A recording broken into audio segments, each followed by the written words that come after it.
What really happened with your host, Mike Rivero. You're listening to the Republic Broadcasting Network, where you'll find out what the Fukushima's going on. And aloha, America. Welcome to our show today. It's Wednesday, March 21st, 2018, and middle of the week, hump day, starting that long, slow glide down to Pauhana Friday. We have a lot of stuff to talk about today. The phone lines are open, 800-313-9443. Mike is in our control room, his hand hovering over that telephone, ready to swoop on down and grab it and put you on the air with your comments and questions. So let's just get on into it here. The good news today is the Austin serial bomber has been stopped. Apparently he was stopped, amazingly enough, in Round Rock, Texas, apparently very close to the studios for Republic Broadcasting. And he was in a car, and apparently he had one of his bombs with him.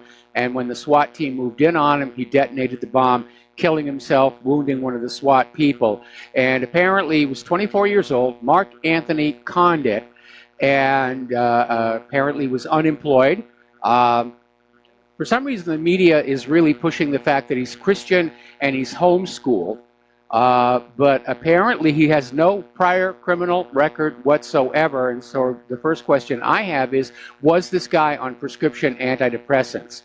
And apparently he was sharing a house in Pflugerville with two roommates. The house is described as kind of rundown, a lot of weird people going in and out at all hours. But apparently he'd been staying at a hotel in Round Rock, and they were able to track this guy down because of closed-circuit TV pictures at the Austin FedEx facility where he dropped off two packages. Now, even though he is dead, Austin police are warning people to be very careful because there's a 24-hour period where they didn't know where he was and what he was doing, so they could still be other unexploded bombs out there. So exercise all appropriate caution. And I'm glad they got the guy. And I'd like to know, was he on prescription antidepressants? But there's an interesting little article that came out in 12160.info commenting on how the Austin bombing suspect, Mark Anthony Condit's social media has all been scrubbed now. And that's usually an indication that something may not be on the up and up, but apparently was just completely erased here. Now, on March 12th, this last March 12th, in a town hall meeting in Huntington, New York, Democratic Congressman Tom Suozzi, who represents Long Island, appeared to be urging an armed insurrection against President Trump. Now, there was a report in the New York Post basically quoting him as saying, it's really a matter of putting public pressure on the president. This is where the Second Amendment comes in, quite frankly, because, you know, what if the president was to ignore the courts? What would you do? What would we do? And apparently somebody in his Democratic audience asked, what's the Second Amendment? But to me, this sounds like a violation of Title 18 U.S. Code Section 2382. Now, isn't it amazing how Democrats can be totally anti-gun, and then when it comes to getting President Trump, oh yes, we support the Second Amendment, the right to keep and bear arms. This guy needs to be talked to at least by the Secret Service. Well, apparently the Me Tooers are still after Donald Trump, and apparently a woman who appeared on his former reality TV show has sued him for defamation. She accused him of sexually harassing her after she appeared on his show, and apparently Trump's saying, no, he didn't actually do it, is seen as defamation in her mind. And of course, we still have the Stormy Daniels case that's on out there. And again, it's possible to fool a polygraph. Judges can allow them as evidence in a courtroom trial, but judges can also say, no, they're not reliable enough. And let's be honest, we're dealing with a woman whose career was faking orgasms. So I think that gives her the ability to fool the polygraph here. Now, a new piece of email has surfaced proving that Huma Abedin shared marked, sensitive but unclassified information with the Clinton Global Initiative, part of the Clinton Foundation. This is a violation of State Department rules, and again, it shows that Hillary and her people were basically using the State Department to boost the Clinton Foundation. And I'm wondering, when are we going to see an arrest in this case? The pay for play has been documented. The fact that it's not qualified to be a 501c3 or wasn't qualified to be a 501c3 has been documented. Why is nothing being done? It's like all of establishment Washington is just out to get Trump because he doesn't fit in. He's not going to go along with the cover-ups. He's not going to go along with the corruption. And they're just desperate to get him out. And at the same time, they're just handing Hillary Clinton a get-out-of-jail-free card, like James Comey did. James Comey went down the laundry list of Title 18 felony violations committed by Hillary Clinton and then said, we're not going to prosecute because she didn't mean to do wrong. But if you've read Title 18, intent is not required. Negligence, carelessness in allowing classified information to pass into an unsecure environment or an unsecured computer, that's the violation right there. We're going to do a shout out now to our on-air affiliates who are just now rejoining the network. Now, apparently the head of the House Judiciary Committee is preparing to subpoena the Department of Justice, could even happen in the next couple of days, to obtain all documents related to how the FBI handled its investigation into Hillary Clinton's email server. This is reported from The Hill. And Representative Bob Goodlatte, the House Oversight Committee Reform Committee Chairman Trey Gowdy, have been leading this joint probe into what the two lawmakers say may be evidence of political bias in the highest levels of the Justice Department. Gee, you think? Of course there was bias in the FBI and the Department of Justice. There's no question.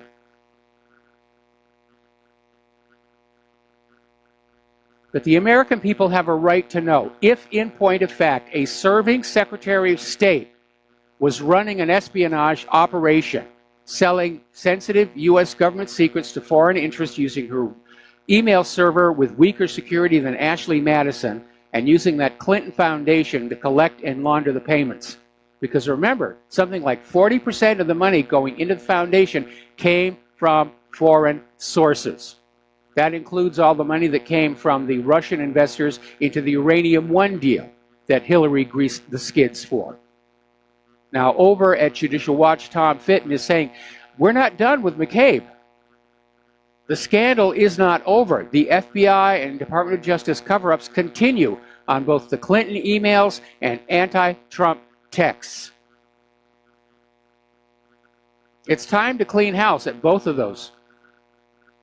The top layers of the FBI and the top layers of the Department of Justice have to be shaved off right now. And we're still hearing rumors that Trump may fire Jeff Sessions and replace him with Trey Gowdy, at which point Trey Gowdy could fire Robert Mueller.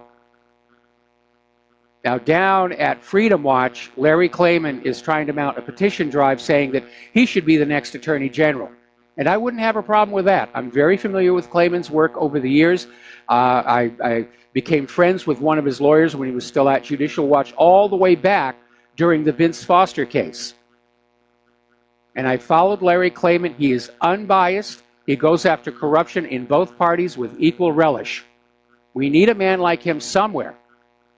Special counsel, Attorney General, we need him inside to fight the swamp. Again, at Judicial Watch, Tom Fitton is saying, frankly, I'm tired of the Republicans almost in a knee-jerk reaction defending everything that Mueller is doing. He needs accountability and oversight the way every other government bureaucrat does. Yes, that's absolutely true. Now, yesterday we were talking about how Robert Mueller had basically led the investigation into the anthrax letters that were sent out right after 9/11. And he ignored this scientist who was actually caught on the security system going into the lab where the anthrax was kept. And instead he went after this Stephen Hatfill and Bruce Ivins, ruined their lives, absolutely destroyed their lives and their career. In fact, Bruce Ivins committed suicide, at which point the FBI said, oh, well, we can blame this guy. He's not going to fight back. He's not going to be out there saying, I'm innocent. Case closed. Now remember that anthrax was mailed in envelopes that were written to look like they were sent by semi-literate Arab Muslims. But a genetic test of the anthrax inside proved it came from a U.S. government biological weapons laboratory, which we're not supposed to have, but we do.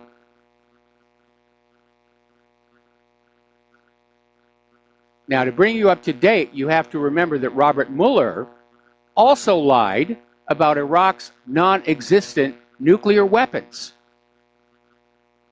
He was part of that propaganda campaign to scare us into going to war against Iraq, which had not actually done anything to us except want to sell its oil for the euro instead of the dollar. This guy is a crook. And I don't care how long he was head of the FBI. We know the FBI is a crooked organization. Go back and reread the history of COINTELPRO. That's what the FBI is really like.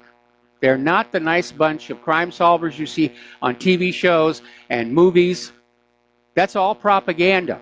J. Edgar Hoover was just an absolute nut that Hollywood portrayed the FBI a certain way. There was even a movie called The FBI Story, and it starred Jimmy Stewart. And Hoover was actually on the soundstage every day of the shooting, telling the director how to make the movie. There's actually, I don't know if it's still there, probably still there, but in Hoover's time there was a department at the FBI that did nothing but obtain pre-production copies of screenplays and go through them and make sure if there was a mention of the FBI that it was a positive one. In fact, if you go to my COINTELPRO page, there's a sub-chapter, the FBI in Hollywood, where it goes into detail about some of the things the FBI did to basically say, you got to take this scene out. You're making fun of the FBI. That can't be allowed. Which is censorship, violation of the First Amendment.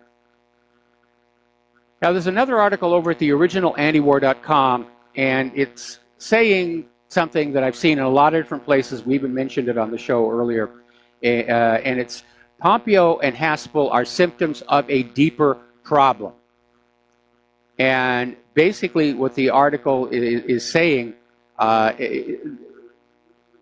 these nominations are symptoms of a problem.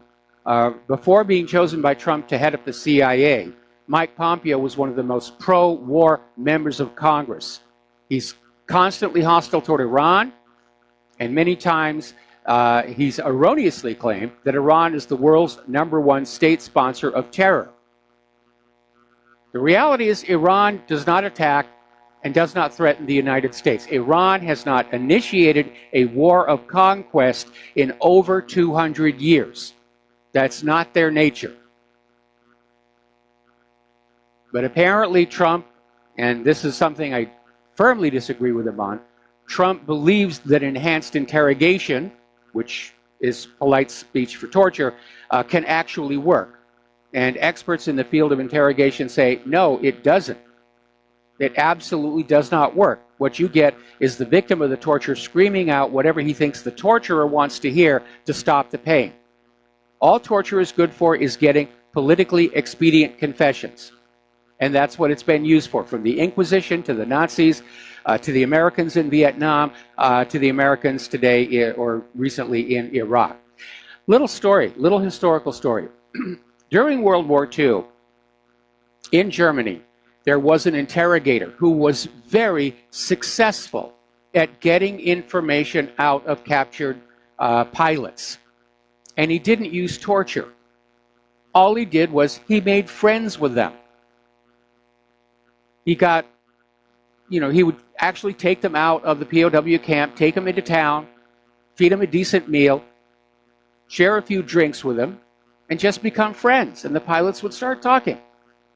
And as a matter of fact, after the war was over, this interrogator was brought to the United States under Operation Paperclip to find out just how he had done all of this and why we forgot that ancient wisdom is a mystery to me. Unless we have leaders who just out of part of their sociopathy just like to think, yes, we're going to do torture, we're going to cause pain, it's fun, it's cool, let's waterboard some more people. Or they get the politically expedient confessions. Khalid Sheikh Mohammed, they waterboarded him something like 160 times to get him to confess to being the mastermind of 9/11. They also locked his kids in these dark metal boxes with biting insects and made Khalid Sheikh Mohammed listen to their screams. Nice people, the U.S. government. Now, there's a new GOP up-and-comer, Erica Harold. She's a graduate of Harvard. She's a former Miss America. She's from a biracial family. And apparently, she just won the Republican nomination for Illinois Attorney General last night. And so it looks like there's a new rising GOP star that we can all start to take a look at. Once again, Russia is out there saying that U.S. is planning a terrorist false flag chemical attack in Syria to justify an attack on Damascus. Russia says it will respond. Russia is sending a clear, unambiguous signal. There are Russian nationals at various military posts all around Damascus. And Russia is saying if they are harmed, if they are threatened, Russia will basically go after the missiles themselves and the launching platforms. Now, that could mean Russia going after another Aegis ship in the Mediterranean, because that's what Donald Trump used to attack that Syrian airfield. And we know that Russia's defenses against the Aegis ships are quite effective because of what happened in the Black Sea between a Russian electronic warfare craft and the USS Donald Cook. They shut that ship down. The crew came out of that experience traumatized, just absolutely demoralized that they couldn't do anything. The plane just came in on a simulated attack run and everything on the ship just went crazy.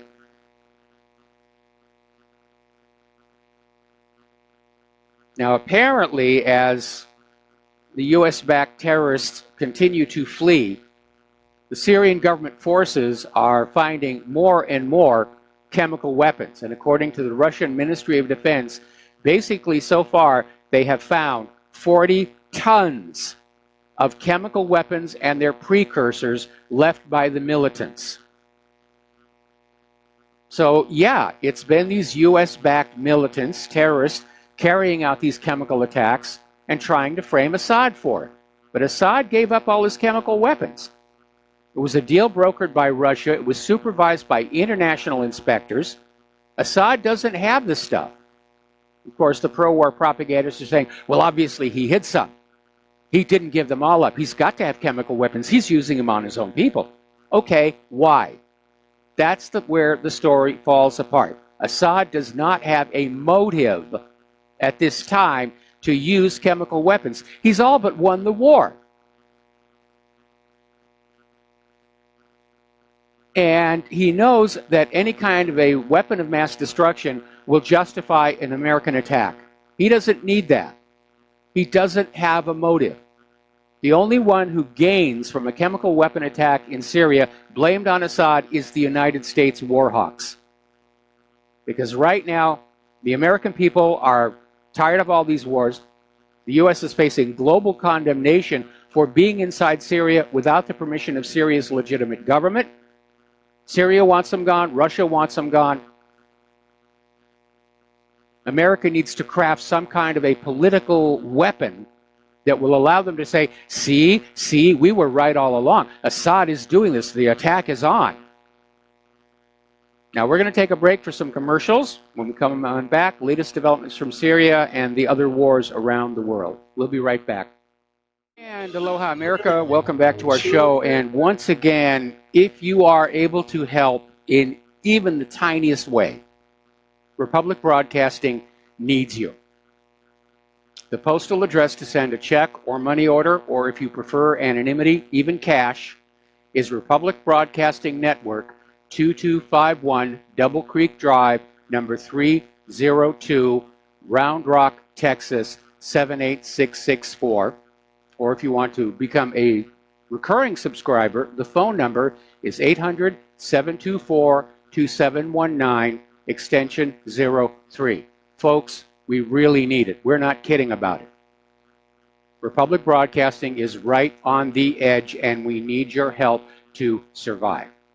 So the network thanks you. I thank you. All donations welcome and needed and appreciated. Absolutely. Speaking of Round Rock, which has unfortunately been put onto the map because of the Austin bomber, latest update on that story is the two roommates of the bomber have now been detained for questioning. They're not arrested, but they've been detained for questioning as to what they knew.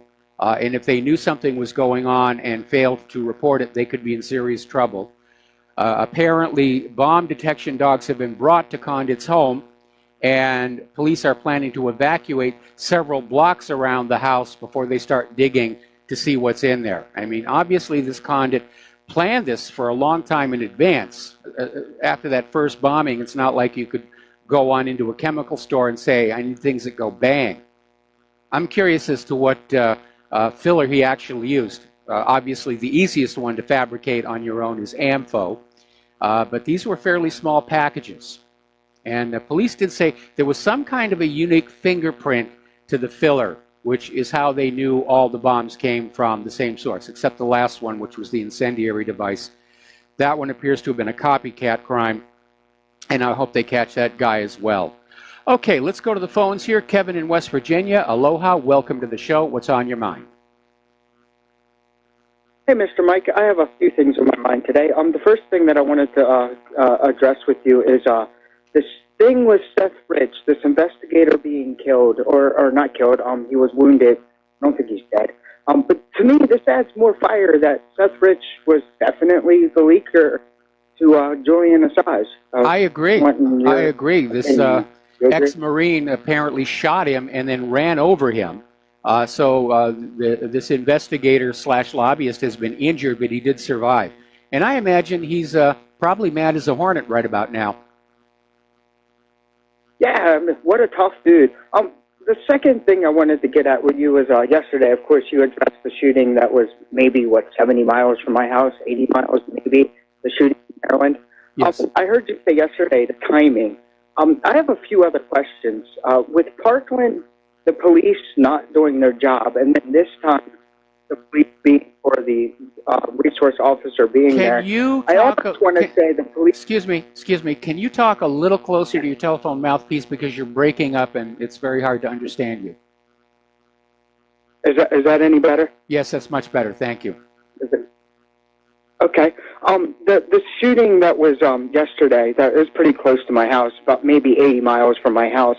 I heard you say the timing yesterday, and one of my big questions that I have is the Parkland, the police officer, school resource officer, the stand down and everything like this, could this or was this the event that the police needed to make them look good in the eyes of the people?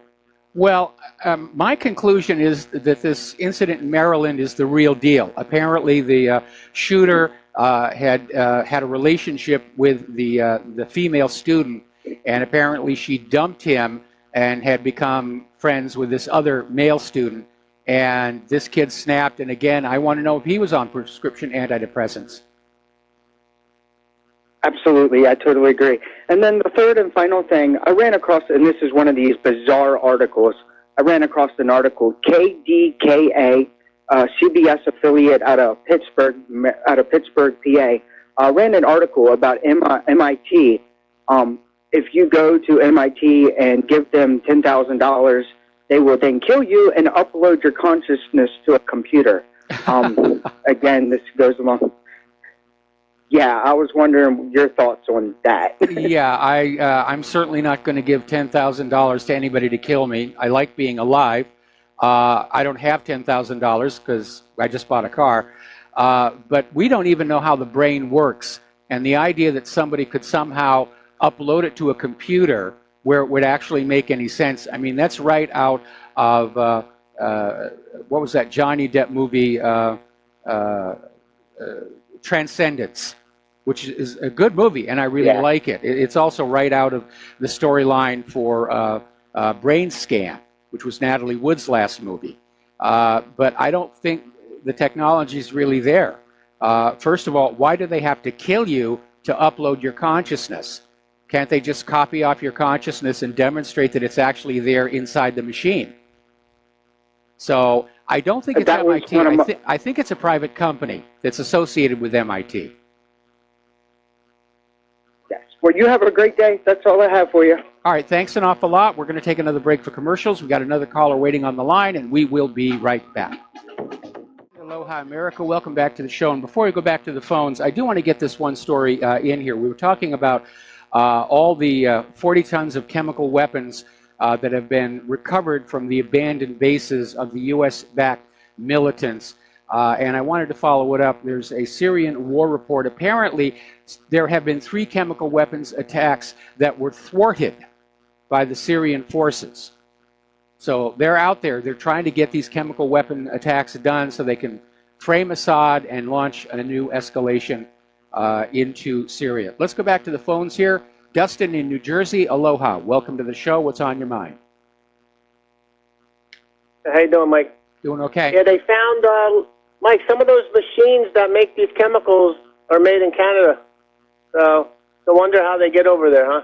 Well, Amazon drone, maybe? Yeah, quite possibly.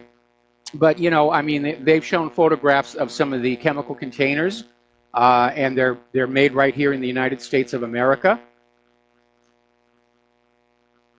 How do they, where are they learning to make this stuff, too? So there's got to be a handler, obviously. You know, would that be those advisors? Could be, but apparently there was an instruction manual that apparently was provided by the Saudis.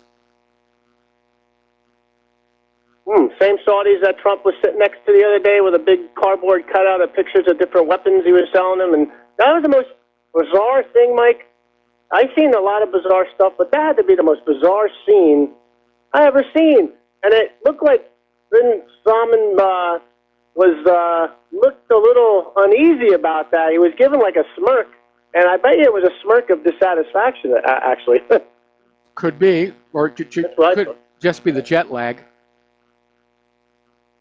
And then I want to talk about Boris Johnson again, because he just keeps on being the gift that keeps on giving, about how Putin's World Cup is equivalent to Hitler's 1938 Olympics. That's a good way to bring peace to the world. You know, I used to have a lot of respect for Boris Johnson, but in the current mode, he's definitely part of the problem. And again, it does look like they're trying to force a confrontation with Russia, and they may get it if the U.S. goes in and attacks Damascus. And even Paul Craig Roberts is saying war is clearly on the horizon here. He looks like a wreck of a person, though. He just always looks sloppily, and I don't know, man. I know the guy who calls from the UK. He's probably going to comment on Boris Johnson, but what a disgrace, man. Like, get rid of them. Him, May, the whole lot, man. Like, what they did to Jeremy Corbyn, like, I mean, how embarrassing, you know? Like, no, you know, you can't be against this. You got to be all for it, or you're the enemy. You know, just like over here. You know, if you speak out against the Iraq War, you're against the troops. You know, tie a yellow ribbon around the tree. You're against the troops. You know, you're unpatriotic. You know, there's the same crap. It's a small playbook, so you know how the playbook works already. Everybody should know how the playbook works by now. You know. Yeah, it's you're either with us or with them. There's no middle ground. There's no neutrality. Bush said much the same thing. So did Anakin Skywalker just before he becomes Darth Vader. And it is a very absolutist position. But we've been seeing this ramp up for months now. Anybody who's questioning the war agenda, anybody who's questioning the legitimacy of any of this stuff, oh, you must be an arm of Russian propaganda, or you're a Russian stooge. We're right back into McCarthyism here. Yeah, this is basically fascism. I mean, yes. You know, there's no way to not say it is. Like, with that, no, you know, free speech is being taken away. They want to take your guns and the statues and the books and eventually you. This is crazy, but all right, Mike, have a good show. All right, thanks an awful lot. We're going to let you go here. And getting on back to the news, apparently the Syrian rebels have launched missiles and artillery shells into a shopping district of the government-held Jaramana area, resulting in a massacre of civilians. These are the people the U.S. government are supporting. And they're firing artillery shells and missiles at basically a shopping area. There's no military purpose to the target. It's a campaign of terror. It's exactly what Hitler was doing to London with the V-1 buzz bomb and the V-2 ballistic missile. Now, Turkish President Erdogan today told the U.S. to stop deceiving Turkey and start cooperation after Washington said it was concerned about the Turkish-led offensive on the Syrian city of Afrin. And Erdogan's comments came after the U.S. State Department reacted to the capture by Turkish forces of Afrin from the Kurdish militia by sounding alarm over the fates of civilians and looting. Well, that's a little disingenuous for the State Department to be concerned about civilians when you look at what the U.S. by proxy is doing over in Yemen. But Erdogan came on back and said, if we are strategic partners, you must respect us and you must work with us. Basically what Erdogan is saying, he's expecting the U.S. to cooperate in dealing with the Kurds. And it's going to be a lousy time to be a Kurd because Iraq has now approved Turkish military operations to purge their joint borders. So the dream of an independent Kurdistan is slowly vanishing. But of course, the only reason the U.S. backed an independent Kurdistan was to further balkanize the Middle East, to break chunks off of Iraq and Syria and Turkey and form this independent Kurdistan and make those other nations just a little bit smaller and easier to control. Now, do you remember all the way back when we did that, the invasion of Iraq? Not just a little one over Kuwait, but full on going into Baghdad. And there was a big stink over the fact that U.S. forces surrounded the oil ministry building to protect the records inside, wanted to protect the maps of where the oil was, wanted to protect all that information. But they left the Baghdad Museum totally unguarded. And of course, it was looted and plundered. Now, some of that material's been recovered, but there's a story out here in the Atlantic basically saying the problem persists to this day, that it's disturbingly easy to buy Iraq's archaeological treasures. Now, some 7,000 looted items have been returned to the Baghdad Museum, but about 8,000 are still out there somewhere. Plus, there's the problem that artifacts were taken directly out of the ground at archaeological sites, and their whereabouts are unknown. Now, over in Great Britain, they're still pushing on this Skripal thing. They're still ramping up the rhetoric. Theresa May is warning Putin there is more to come as tensions soar. And Britain is apparently clamping down on private jet passengers flying into the country as part of the response to the Salisbury nerve gas attack on Russian double agent Sergei Skripal and his daughter Yulia, according to security chiefs.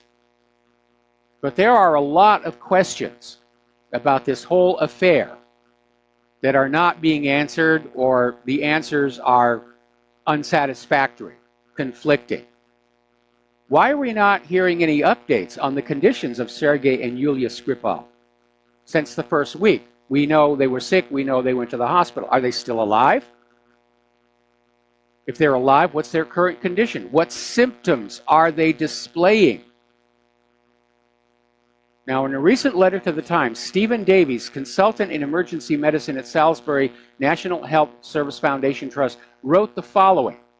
Sir, further to your report, poison exposure leaves almost 40 needing treatment. May I clarify that no patients have experienced nerve agent poisoning in Salisbury, and there have only ever been 3 patients with significant poisoning.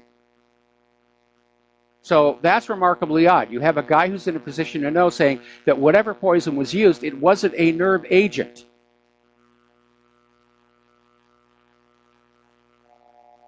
Now, of course, the official story is that Skripals and Detective Sergeant Nick Bailey were poisoned by a military-grade nerve agent. And according to some claims, the type referred to could be anywhere between 5 and 8 times more toxic than VX nerve agent. Given that just 10 milligrams of VX is the LD50 dose, it seems likely that the particular type mentioned in the Skripal case should have killed them instantly. So again, it looks like it isn't this nerve agent that's being bandied around in the press.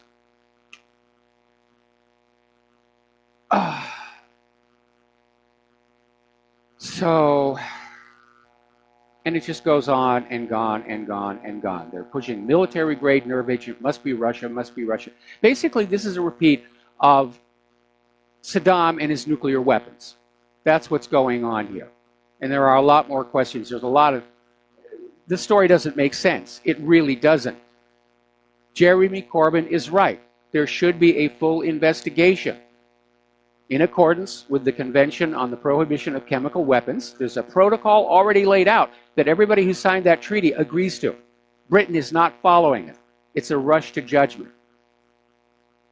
And already we're seeing the Remainers in Great Britain trying to use this to say, we have to stay close to the European Union for our protection, for our security. Well, I hate to throw a cold blanket on that, or a wet blanket on that, rather, but you're part of the European Union right now. You haven't actually left yet, and being part of the European Union didn't protect Skripal, did it? So that argument is rather moot. They're trying to use it to basically fan the flames of Remain. They want to overturn Brexit here. And so what is going on here is Britain now has its own version of Russiagate. Everything bad that happens, it's Russia. Russia did this, Russia did that. Building falls over, oh, it had to be Russia. Horrible winter weather, Russia's hacking the climate. There are too many people who want this war, and the problem is, when they get it, they're not the ones who pay for it. They're not the ones who fight and die. They're not going to lose their family members in it. It's ordinary people of the United States and of Great Britain who will pay the costs. Now, Russia's foreign ministry is out there saying it's entirely possible Britain may be behind the attack on Skripal's daughter. That either the British authorities are not able to provide protection from such a terrorist attack on their soil, or they orchestrated an attack on a Russian citizen for propaganda purposes. Remember, Great Britain is the nation that gave us the dodgy dossier, which led us into the Iraq War, which, except for guaranteeing that Iraq's oil would be sold for the US dollar, was pretty much an abysmal failure. Now, Sweden has unveiled plans for what they're calling a total societal mobilization against Russia. And basically, it sounds like they're cranking up not only their military, but they're starting their propaganda campaign to get the Swedish people to absolutely hate Russia. Russia's coming to get you. Start stockpiling meatballs right now. You're going to need them. Now, as you know, Donald Trump is a friend of Netanyahu. He's a friend of the Israeli government. And apparently his policies are being reflected by the U.S. ambassador to Israel, David Friedman. And apparently Abbas, after their last meeting, has basically called the U.S. ambassador to Israel a son of a dog. And Ambassador Friedman came back saying that Abbas's remarks were anti-Semitic. Well, I don't see how you get from son of a dog to anti-Semitism. If anything, the dog should be upset.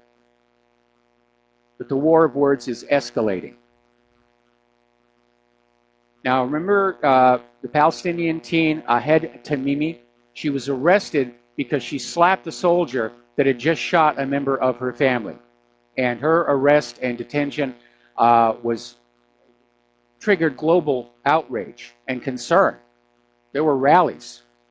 Free Ahed Tamimi. Well, her lawyers have just announced that they've come to a plea bargain where Tamimi will plead guilty for the slap and she'll spend 8 months in jail. I think it's a travesty, but given Israeli justice towards the Palestinians, I think she's very, very lucky. Of course, she could die in the jail. That's been known to happen. Okay. Yeah. Somebody just sent me another mail about the Austin bomber. Now, as you know, Donald Trump is going to set up a new U.S. embassy in Jerusalem. And that drew global condemnation as well. But apparently it's triggered a problem because there's currently a U.S. consulate there, but it's not large enough to serve as a full-on embassy.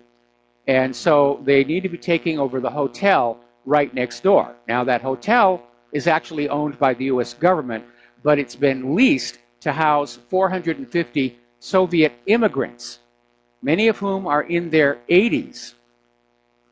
And the question is, where are these 450 people going to go? And nobody has a solution. Israel's a very small place. So is Jerusalem. There's not really a lot of room there.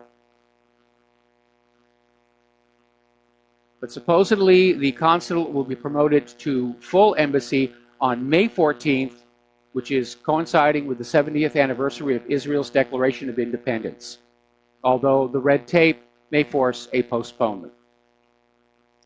There's been another video coming out of the occupied territories.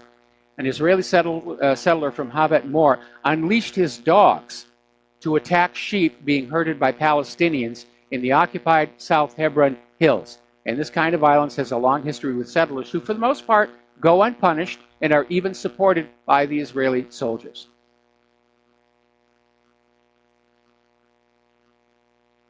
Now, this one is still going around. A lot of people are very upset about this.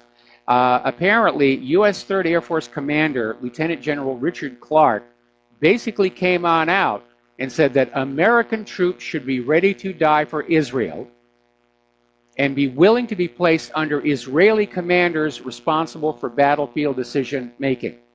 Now, I'm pretty sure that all these kids who signed up for the U.S. military did not sign up to just be given to another country and used as bullet stoppers.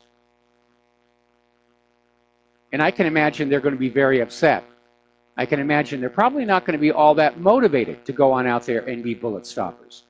But for a U.S. general to say that American troops should be ready to die for Israel, that is an embarrassment. And it does show you just how much of a puppet government we have. We'll be right back after these commercials. Aloha America, welcome back to the show here. Now, over at Axion.com, they have an interesting report. This is just coming out now, but apparently last January at the World Economic Forum in Davos, German Chancellor Angela Merkel met with Israeli Prime Minister Benjamin Netanyahu and said that if Trump pulls out of the Iran nuclear deal, it might lead to the collapse of the entire agreement, and as a result, could trigger a regional war. And on this one, she is correct. The reason the P5+1 agreement is under attack is because of the people who want a war with Iran, Israel first and foremost among them. And we're dangerously close to a regional war. A regional war in the Middle East could quickly bloom to be a full-on global war. That's where we're headed. We all can see what's coming. It's just everybody's waiting for a starting time. Now, you remember in the Congress, in the Senate, there was a bill that was challenging the legality of the Yemen war, noting that Congress never authorized the Yemen war, and this bill would have compelled the U.S. to withdraw its participation. Unfortunately, that bill was voted down 55-44. So Congress has just abandoned its constitutional duty to oversee when we go to wars, as required under the Constitution. All right, let's take a phone call. David in California, aloha. Welcome to the show. What's on your mind? David, are you there? Yes. Can you hear me? I hear you now. Hello? Yes. Okay. Yeah, that general who said that, a lot of the Christian world believes in Genesis 12:3, which has to do with he who blesses Israel shall be blessed, and on and on. And the thing is, I talk to some of my Christian friends and I say, well, do you believe in blessing your children? They said, yeah. I said, but if your little boy beats up a little girl, what do you do? What do you do? You bless them or you correct them? You correct them. Well, that's a term of blessing. That's a way of blessing too, by correcting. So they give Israel a pass on everything, and what happens is very dangerous because they help us get us in all of these wars. And the thing is, they need to consider that Jesus was over there right now, and there was a pilgrimage of Christians from all over the world, and Jesus was correcting some of the rabbis, the teachers there.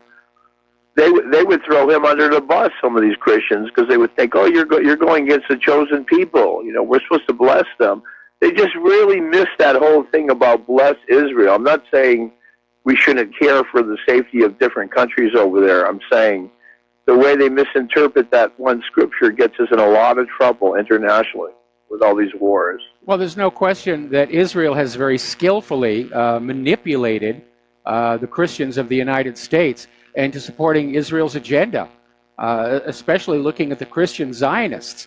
They're fully on board. Whatever Israel wants, Israel gets. And they're using that Schofield version of the Bible, that talks about the rapture and everything happening there at the end. And these people are actually believing that if they can help Israel set fire to the surface of planet Earth, then Jesus is going to come down and invite them all up to the big house. No, they got to obey the golden rule and help their brothers that are Jewish to obey the golden rule. Okay, well, thank you very much, David. We got to let you go. We got to do a station identification, and we will be right back with Hour 2. Aloha, America. Welcome back to our show, Hour number 2. The phone lines are open, 800-313-9443. And let's go back to the phones now. We're going to talk with Mark in North Carolina. Aloha, Mark. Welcome to the show. What's on your mind? Hey, how you doing, Mike? Mike, maybe you can help me out here. I'm trying to figure out all these wars that the globalists seem to want to start, and the neocons and whoever else. Where do they think they're going to get the troops to fight it? People are not volunteering that much anymore. Nobody is buying the stuff that they're selling us anymore, like after 9/11, when people really thought we were attacked by 19 Arabs flying 3 planes. Nobody believes this stuff anymore. And as far as a war with Russia, the only people that I was listening to InfoWars earlier, and you were talking about all the people heading for bunkers and stuff like that. And like I said before, what Patriots should do is start surrounding these bunkers, find out where they are, and once it hits the fan, at least Patriots should go into those bunkers rather than the slime that started these wars in the first place. I know you say we should just bury them there, but it's not that easy. But the other thing is, again, maybe if they're going to have a draft, and that's what they would probably need. I'm talking about the localized war, like with Iran and Syria. They would at least have to have a draft. Where do they think they're going to get the troops for the draft? You're going to have riots. You might even have a revolution in this country this time, even more than you had during the 60s. Young people today, the people like the Generation Z and even the millennials, they're wise to what's going on. They don't get their news from mainstream media, and that's all that's going to happen. My son joined the military a few years after 9/11, and he did it as soon as he turned 18, and he did it with my blessing. Okay, because I still believed at that time. I was stupid enough. I still am taking the blue. I still was on a blue pill, and thought that it was real. Fortunately, he only stayed in one tour, and he's out. And I'm glad, thank God he is. But if he wanted to go join now, I would have told, let's say he was 18 now. I'd have told him, no way. I would have done everything I could to stop him and discourage him from going in, and including having a talk with a recruiting sergeant who used to hang around his high school there. No. How people going to, you're not even fighting for the United States. You're fighting for big corporations, and you're fighting for Israel. Like you just said, what the General Clark just said. Was his name General Clark? Yes. Yeah. How are you gonna sacrifice your kids and tell them to go to fight a war for another country that has nothing to do with us? They don't provide anything for us. If anything, we do everything for them. They're not, George Washington said, avoid foreign entanglement. He was so right, and people just don't want to listen to this anymore. And the thing with Russia, I mean, I see that, to his credit, Trump is making overtures towards Putin now. He wished him credit. And all he's getting is flack from this, from both sides, from the so-called Republicans and so-called Democrats, so-called conservatives and so-called liberals. Yeah. So all he's getting is flack now for this. I don't know where these people think, where their heads are at. Maybe they think they got the robots online now, that the robots could fight these wars. Yeah, that's a big part of it. That's a big part of it. Also, they're thinking that they're going to take all these illegal immigrants they've allowed into the country and say, look, we'll give you a green card if you'll take a tour of duty in the war zone. And it's really not... First sign of problem. Sorry, again? Say again? I'd say they would run at the first time that they have to exchange gunfire because they have nothing to fight for. They wouldn't feel that they're Americans. Yes. They would run in a minute. Well, it's just like... Yeah, I mean, there might be some U.S. officers behind them firing machine guns to keep them go forward. That actually has happened in some war zones. They don't show that kind of stuff in the war movies, but yeah, that's what happens. But I think the robot thing, the drones and all of that, the wonder weapons is what the U.S. And the Western countries are relying on. But it's a major strategic mistake. It certainly was the Nazis' strategic mistake. They came up with some amazing things. The first stealth aircraft, the first cruise missile, the first ballistic missile. But you can use such weapons to project power and aggression. But if you're going to hold on to territory in order to exploit it, you've got to have boots on the ground.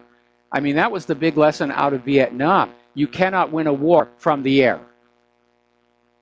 That's another thing, too, is the Russians have these kind of weapons also. If anything better. You saw those drone submarines they have now. I mean, these are super weapons. So, we're not the only ones that have those things. So I just don't know where these people, I don't know whether they're madmen or they're just delusional, but whatever it is, we got to get a hold of this government and say, no, you're not going to do this to us. And, and stop joining the military. And if you're in the military, get out. It's not worth it now. You're not defending this country. Maybe if you're in the stateside, you're defending the country. Maybe if you're, the Coast Guard or something around defending the coast. Other than that, you're not defending this country right now. All you're doing is like Smedley Butler said years ago, doing a bid of the corporations in a foreign country now in Israel. All you're doing. You're not protecting this country. I'm sorry, you're not. You're not protecting this country going to Syria. There's no way you're protecting the United States by going into a country you had no business going into in the first place. You're not protecting the country by backing up the Saudis there in, in Yemen. You're only committing war crimes. That's about it. That is about it. I think what may explain how insane the situation is, if you go back to General Wesley Clark, he blew the whistle on this plan to basically take over the Middle East. But according to the document he'd seen, this was all supposed to be over and done with in 2008. And the people who are behind the war agenda may realize that it's gone on way too long. They're losing the support of the American people. They've run down our stockpiles. They've worn out our existing weapons. Our new weapons are costly pieces of junk. But they may honestly feel that there's no way to turn back. If they just say, we're over with this and we quit, the U.S. economy would implode. And they would lose power, and they don't want to have that. So they're just going to keep on going forward and hope for the best, no matter how many of other people's children are going to get killed in it. Mark Twain used to write about this in the context of the Civil War, about how people would say, even though the war be wrong, we are in it. We must fight it out. We cannot retire without dishonor. And then, of course, at least in the Civil War, they were fighting. I'm sorry? They're fighting. At least in the Civil War, they were fighting for something. They were fighting to keep the country one, and they were also fighting to eradicate slavery. Well, the foot soldiers thought they were eradicating slavery. The idea that they were keeping the country united was certainly the agenda higher up. But the war was sold to the northern states with this idea that we have to go on down and free all the slaves. Well, at least, like I said, that's a noble purpose. But what purpose would it be to go to war now in the Middle East again? Especially after Iraq. after Yes. the so-called weapons of mass destruction. Absolutely. What purpose? And by the way, one of the other things is we're protecting the Kurds because the Kurds are gas. Well, now we're just abandoning the Kurds. We're saying, "The heck with the Kurds." And by the way, the Russia's disappointment, they're also abandoning the Kurds. They're also lining up. I don't know what Erdogan has on both the United States and Russia because he's playing both of us as far as that goes. So I don't understand that either. You know, and the poor Kurds, they're the ones who are suffering. They're the ones people that never should have gotten a country after World War I, and for whatever reason didn't. No? Well, it is a messed up situation. Now, as far as the United States and Russia, their interest in Turkey has to do with Turkey's strategic location on the map. And the U.S., despite apparently being behind that attempted coup against Erdogan, they still want him on their side. But they're playing this dual game because, yeah, they want to protect the Kurds. They still have a hope of an independent Kurdistan. But they're going to have to create it by breaking off pieces of other countries, and those other countries don't want to go along with that. And Turkey won't let them go along with it, even if they do. They already said supposedly they're about ready to invade Iraq again, also the Turks, because they don't want the Kurds on their border there. Well, Turkey and Iraq just came to an agreement where Turkey can basically deal with the Kurds on their joint shared border. So that's it limits how far into Iraq that the Turkish army can go. But at the very least, they're going to be able to prevent Iraqi Kurds from crossing into Syria and joining in that melee there. What a mess. What a mess. This wouldn't have happened if they would have left Saddam Hussein alone and Yes. they left Gaddafi alone, you know. And that started up with Syria. Everything would, this wouldn't be happening now. All these countries that the U.S. has meddled in have just deteriorated. You look at photos of Iraq before Desert Storm, and you look at photos of Iraq now, and it's just the place has been destroyed. Same thing with Afghanistan. Same thing with Libya. Same thing's going on now in Yemen. The U.S. is basically bombing all these countries into rubble just for an oil pipeline right of way or access to opium. And it's not an honorable thing.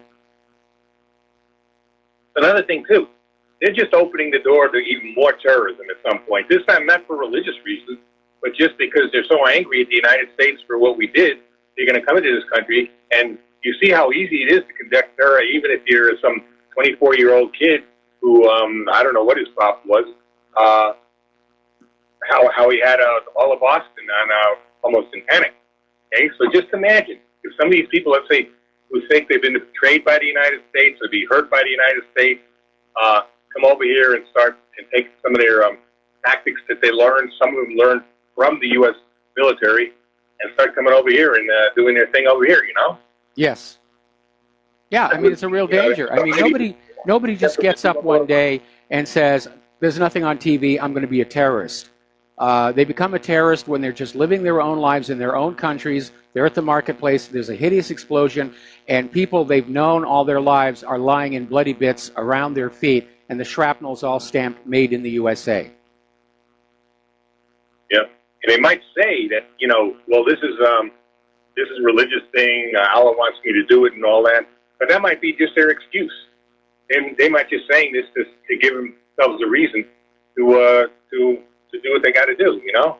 I don't know. I don't know what to think goes on. All I know is we've got to do something about the neocons and other globalists that are running this country now and running into the ground. If we don't, they're going to destroy not only us, but they're probably going to destroy the planet. Maybe that's what they want. And if they do get to do it, let's at least make sure they don't get into their bunkers. Or never leave them. Or never leave them. Well, okay. Yeah. Mark, you're breaking up. You're breaking up. We're going to let you go. We're going to take another phone call. We're going to switch over to Frank in North Carolina. Aloha, Frank. Welcome to the show. What's on your mind? Yeah, thanks for taking my call, Mike. I was listening to the discussion about Zionism, and I hate to say this, but I know ignorance accounts for a lot of it. They just don't know any better. But the Zionist evangelical Christians, at its worst, it's almost like, throughout my life, you hear from time to time, and you just shake your head about this mother who, maybe it's the father, biological father, but usually it's some, guy that she's brought into the household, and she's got a daughter. And, at some point she finds out, she sees evidence that the daughter is being molested by this man, maybe that she's brought into the house, a second marriage or whatever. But she doesn't do anything. She looks the other way. I mean, some of this is really almost as bad as that. Because, I mean, a lot of these Zionist Christians have been confronted with the truth and a different perspective, and they choose to look away from it. And as far as who's going to fight these battles, well, go back to 1984, I believe, Terminator movie. Yes. I think they'll give you a little insight. I imagine they probably have Terminator armies out there already that we don't even know about, that are probably 20 years advance of what we can imagine. You've got drones, aerial drones. They've got all kinds of things to fight weapons. They have biological weapons that they can release anywhere on the planet that they want to. Yeah, it's very scary out there. And the question is, do they have enough weapons to kill every human being on Earth? Conventionally, no, they don't. We don't know how much biological weapons there are, or even what the latest developments are. But yeah, if all of the nuclear weapons fielded by the United States and all the nuclear weapons fielded by Russia were to be launched and detonated, there would be enough radioactivity to basically wipe out pretty much everybody on Earth. That's what we're risking here. That's how insane all of this is. And of course, the government, they have their bunkers under places like the Greenbrier. Billionaires are buying their bunkers, and they all think they're just going to go down there for a year and come on out, and everything's going to be sweetness and light. But some of those isotopes left over from fission last a lot longer than a year. And so they're going to come up into an environment where the biosphere may have completely collapsed during that year. And there's nothing to eat. They've already eaten up all their stored food. The plants are all dead. The animals are all dead. What are they going to do? I imagine a lot of these so-called elites that already have their plans and their escape routes. I imagine a lot of them are going to get stabbed in the back by people they think are their friends as well, because they're going to be looking to take what they've got. I mean, these people, they have no honor. There's no honor among thieves. So a lot of them are going to get it, and they don't even know it from their own people. Well, I was a big fan of the original Outer Limits and Twilight Zone, and this kind of a situation, being that we were still in the Cold War back then, did provide material for scripts, where there's this neighborhood, they've been told there's an incoming attack, there's one family that's built a bunker underground, and everybody else is trying to break into it. And yeah, that's something that's really going to happen. There have actually been experiments done on remote towns where the government comes on in, takes over the radio and TV and says, we're being invaded, and they watch the reaction. I'm still thinking that this ballistic missile warning that both Hawaii and Japan got within days of each other was such a test. They were seeing how people were going to react when they got the news on the emergency alert system. And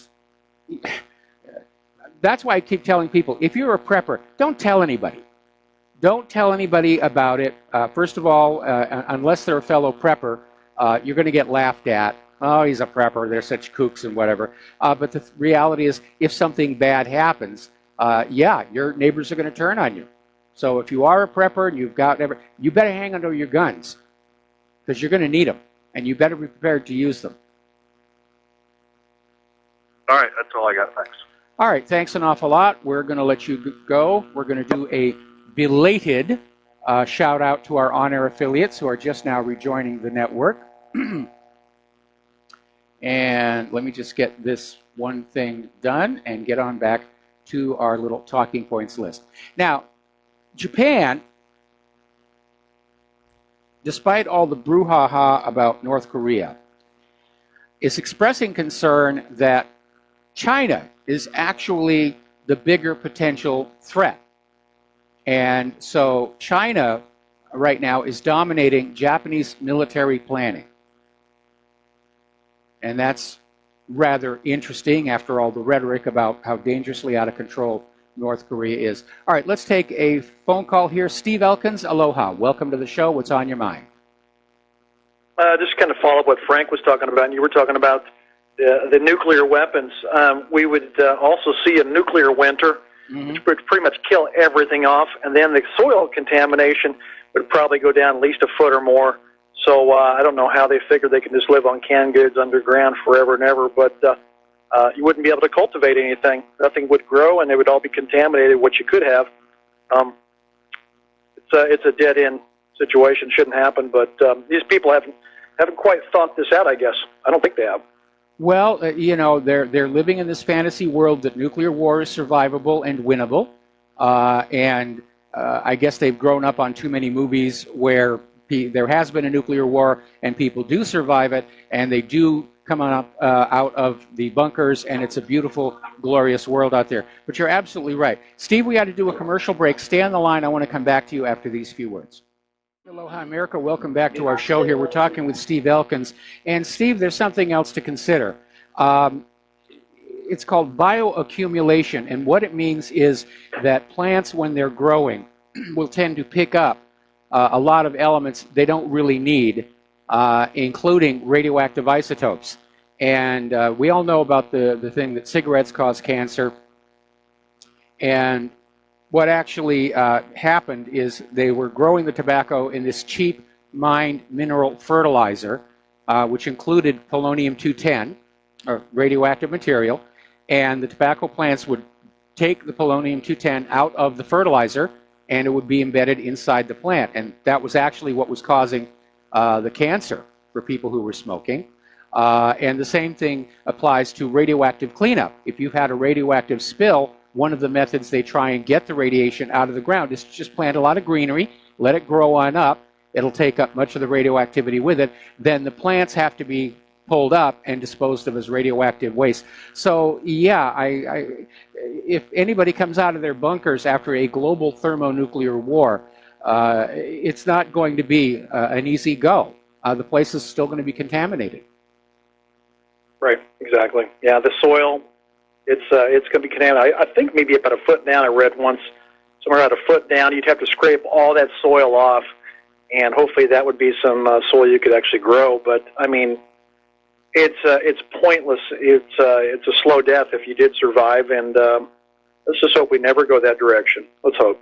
Well, we seem to be headed that way, and we're hearing now that Trump is making nice with Putin and maybe trying to pull back, but he's got so many people in this country, they think a nuclear war is winnable, they think it's survivable, they think it's going to be great, and for them it's all an abstract. And maybe they're out of their minds on prescription antidepressants, or maybe they've watched too many movies about nuclear weapons and they're saying, gee, I'd like to see one of those things in real life. And I don't know what the rationale is here, but we are risking incineration of the surface of planet Earth and literally exterminating our own kind over pieces of ink and paper. And it's planetary insanity, it really is. Yeah, I agree. Now, if you believe in the Bible, and I know you're agnostic, you don't have a faith, but more spiritual, but if you believe in the Bible, that the end of the earth will come with fire, so the nuclear holocaust basically could be from nuclear weapons. Maybe that will be the fire, if that's so true. Never know. I think one of Nostradamus' predictions also said there was going to be it is interpreted to say that there would be a third world war that would involve absolutely horrific weapons. But if you're living in an area with loose soil and it's been raining a lot, I would say that it's going to be a lot further down than just 2 feet. Actually, somebody ought to go out to Fukushima and do a study about that. That would be a good one. Yeah, we could learn a lot from that. Anyway, Steve, we're going to let you go, and we're going to switch on over to Sovereign Man. Aloha. Welcome to the show. What's on your mind? What's on my mind is psychotronic weaponry. I've never heard you guys talk actually about that.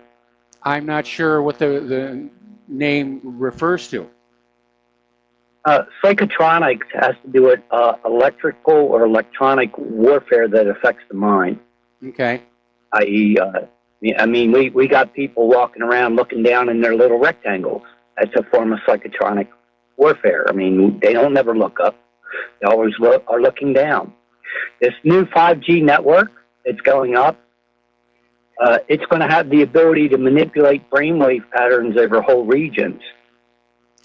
I've heard that. I haven't seen anything in the technical specs for 5G that says it can actually steer a person's thoughts. However, like so many other people, I'm concerned that we are living our lives literally bathed in electromagnetic radiation, and that no one source poses a risk, but all of it together, AM, FM, radio, computer emanations, appliance emanations, radar, that all of it together does pose a risk to health. And most of that is based on this discovery that was made over at Johns Hopkins called molecular resonance. And it basically was in response to claims by the TSA that their millimeter wave imaging machines didn't produce enough energy to actually harm a molecule in the body. And the Johns Hopkins research said technically it doesn't, but it can start the molecule vibrating, and it can continue to resonate and build up more vibrations until it tears itself apart, sort of like the Galloping Gertie Bridge over the Tacoma Narrows. You've probably all seen that video. The question is, we often really don't know what's going on with this technology. Back in the 1960s, if you went into a shoe store, you would see a shoe store fluoroscope where you would put your feet in to see if your shoes were fitting properly. And the Surgeon General came on out with a video about how this was a good idea so that you would have comfortable shoes and you could stand at your factory jobs all day. Then all the shoe store clerks started dying of cancer.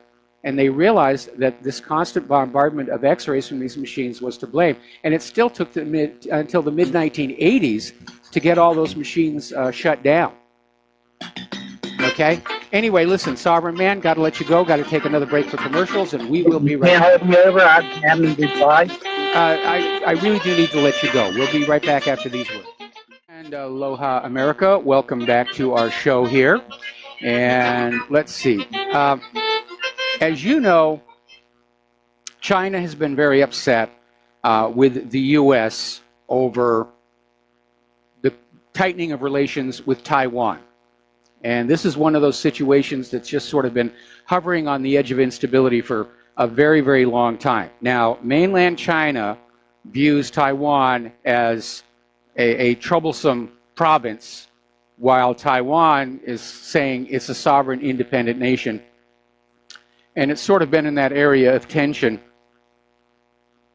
But with this move by the U.S. To basically improve relations with Taiwan, in effect, it is diplomatically recognizing Taiwan's position that it is a sovereign, independent government. And apparently, the Chinese military have deployed an aircraft carrier to the waters off of Taiwan. And they're basically threatening war with either Taiwan or the U.S. if the U.S. goes any further along this diplomatic path. And with the tensions in the South China Sea and the tensions over North Korea, that is another flashpoint where a major war could break out.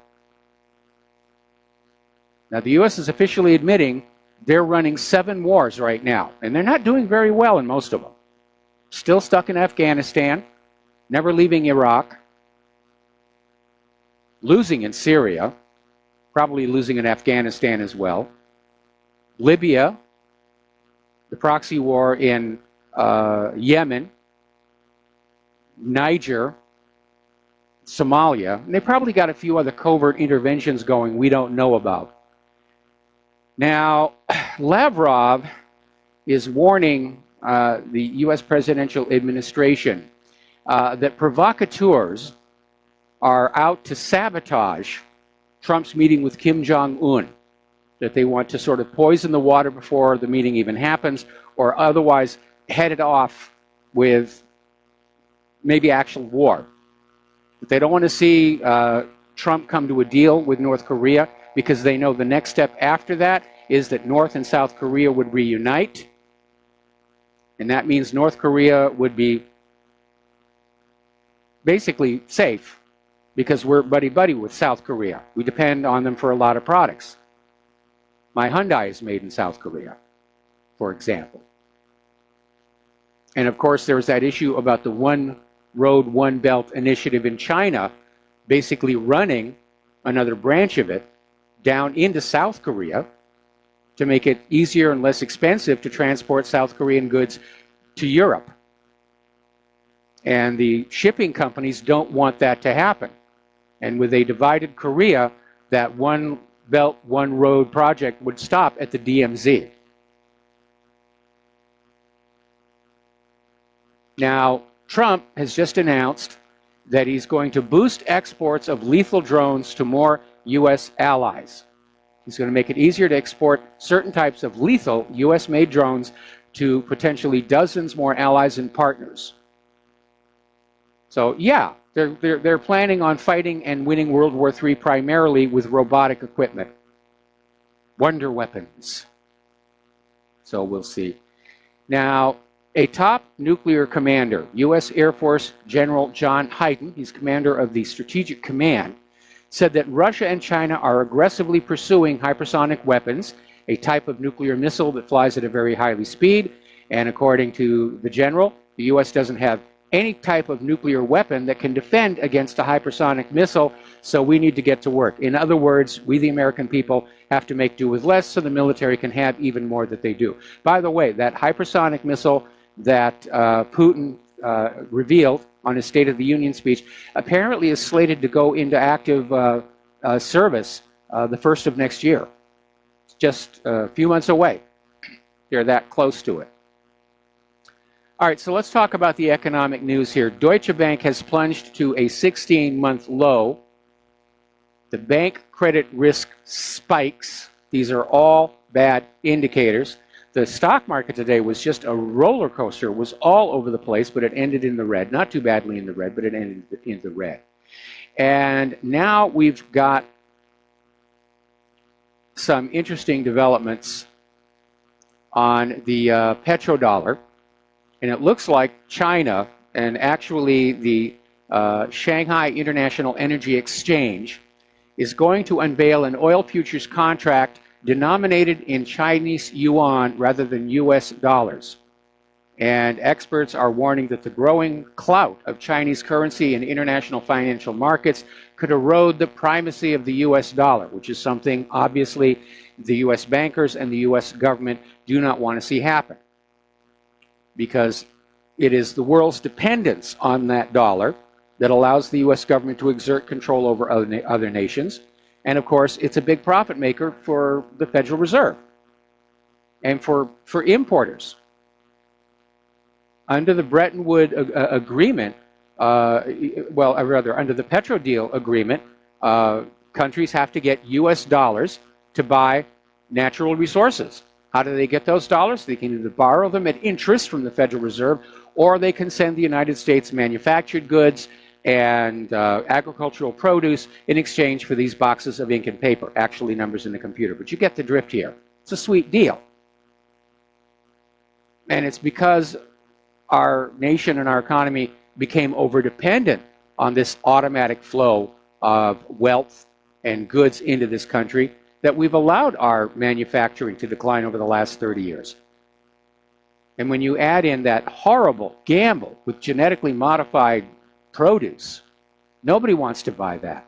In fact, Claire and I were just over at the local big box store, and we were noticing how many of those packages now say, no GMO. So the food manufacturers are getting wind of what the people actually want. They're realizing GMO is the kiss of death. Now, they could conceivably be lying, and there could be GMO in there, but at least they know that there's an issue out there. So, let's see. Yes, we already have that one. Russia continues to hoard gold at the fastest pace in 12 years. And according to the Central Bank of Russia, gold reserves spiked to 455 billion between March 2nd and 9th. hitting a historic high not seen since September 2014. They understand when the global economy corrects that ink and paper is not going to be worth anything. Even the cryptocurrencies are probably not going to be worth anything. They've been having a rough time as it is. You need a commodity-based wealth storage medium. Gold, failing that silver, or any of the other metals that are used as investment. Platinum, tantalum. They're even selling copper rounds in bars now as investment. That's a little mind-blowing. When I was a kid, copper is what they made the plumbing out of at the hardware store. Now, the United States is, once again, threatening to sanction European firms who are involved in the Russian gas project, the Nord Stream 2 gas pipeline.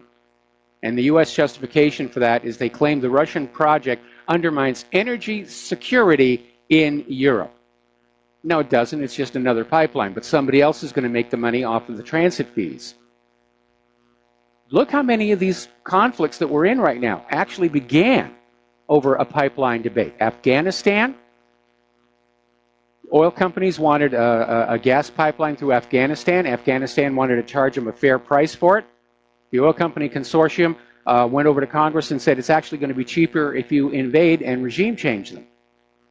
That's what the U.S. did. They invaded Afghanistan and they put in a new government headed by Hamid Karzai, who had also been one of the representatives before Congress on behalf of UNOCAL. Now, it's thought that the decision to go into Syria was triggered by Syria's refusal to allow Israel to build a pipeline across their territory so that Israel could send the oil and gas they were even then stealing from under the Golan up to European markets. I wonder what it's going to be like when we start having wars over water, which we've already had. Israel wants that Litani River. Okay, now, with all these sanctions and all these tariffs, it's beginning to look like Trump has basically declared war on the World Trade Organization. And the EU is saying, we got to have a plan B. And they're scrambling for a response. It could all come apart. We might actually go back to supply and demand. Horror of horrors. The China-Pakistan Economic Corridor is basically thinking about lifting import tariffs. And it's certainly going to end up hurting Pakistan. And the Pakistan's Federal Board of Revenue believes CPEC could well up destroying the Pakistani industry and take away any incentive for Chinese companies to manufacture in Pakistan. So we may see some tensions building between China and Pakistan. Tensions already there between Pakistan and India. Everybody's on edge. Everybody knows what's coming. We're just waiting for a starting time. We're waiting for that false flag that makes it all look moral and right and justified here. More retail Mageddon.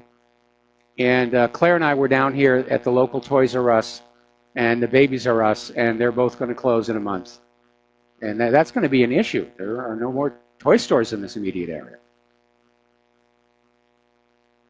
But Carpet-Rite, Mother Care, Claire's Accessories, they're closing down shops, shutting branches this year. People just don't have money. Israel has all the money. Wall Street has all the money. The military has all the money. There's nothing left out here to conduct a commerce with. Now, over at 12160.info, they have an article that should make people wake up. Apparently, there's been a study that reveals the volume of cryptocurrency trading is being faked by the major exchanges. And that's another reason why I'm glad I didn't get too involved in the cryptocurrency. All right, let's take a phone call now. Charlie in Los Angeles, aloha. Welcome to the show. What's on your mind? A couple of things, Mike. Yeah, the pipeline construction is uprooting people. That's where a lot of our refugees are coming from. The biggest pipeline and the biggest problem is the Mosul to Haifa, Israel pipeline that was built years ago, but it's being restored. And Israel is going to get the oil for free. But you see, in order for that to work, you have to get Assad out of Syria. because he's too risky. So a lot of this is all about that pipeline coming out of Iraq going to Israel. That could almost be considered top secret, but it's out there. The news about that's out there. So we'll see what's going to happen. If anything's going to break open into a fight, it's going to be over this pipeline because it's going to deliver a steady flow of oil to Israel. Now, if Israel gets into a war, they've only got enough oil for about 3 weeks because they have to buy it on the open market. They're buying most of their oil from Russia currently. Yes. And the Arabs have boycotted them. So they need this pipeline, but Assad is a problem. So we'll see what happens. That's all I got to say for today. Thanks for taking my call. All right, thanks an awful lot, and we're going to let you go. And, you know, it almost reminds me of Dune by Frank Herbert. And there's been a movie of it, which wasn't all that good, and there was a miniseries that was better.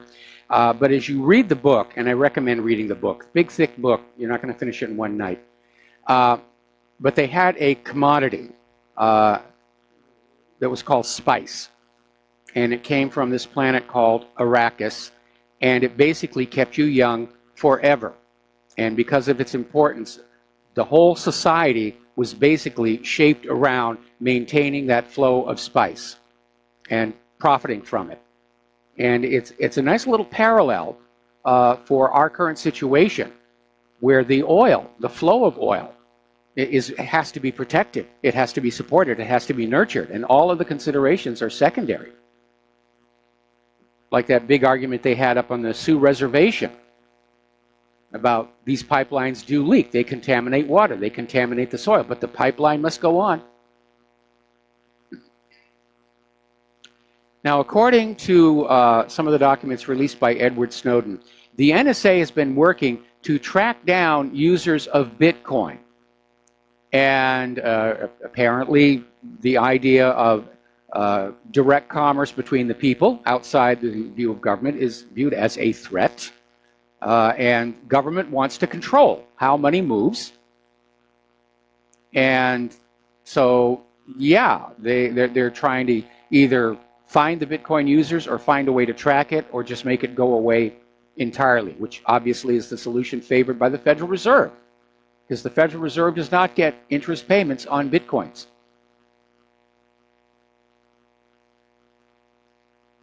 Now, over in Israel, Netanyahu is defending the building of an Egyptian border fence, and he had an interesting comment about that.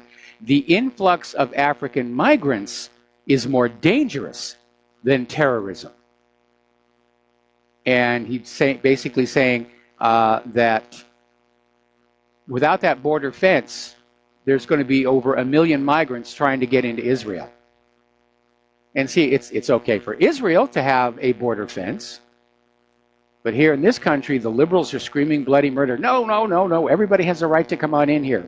Muslims, terrorists, people with contagious diseases, they all have a natural right to come on in here. No, they don't.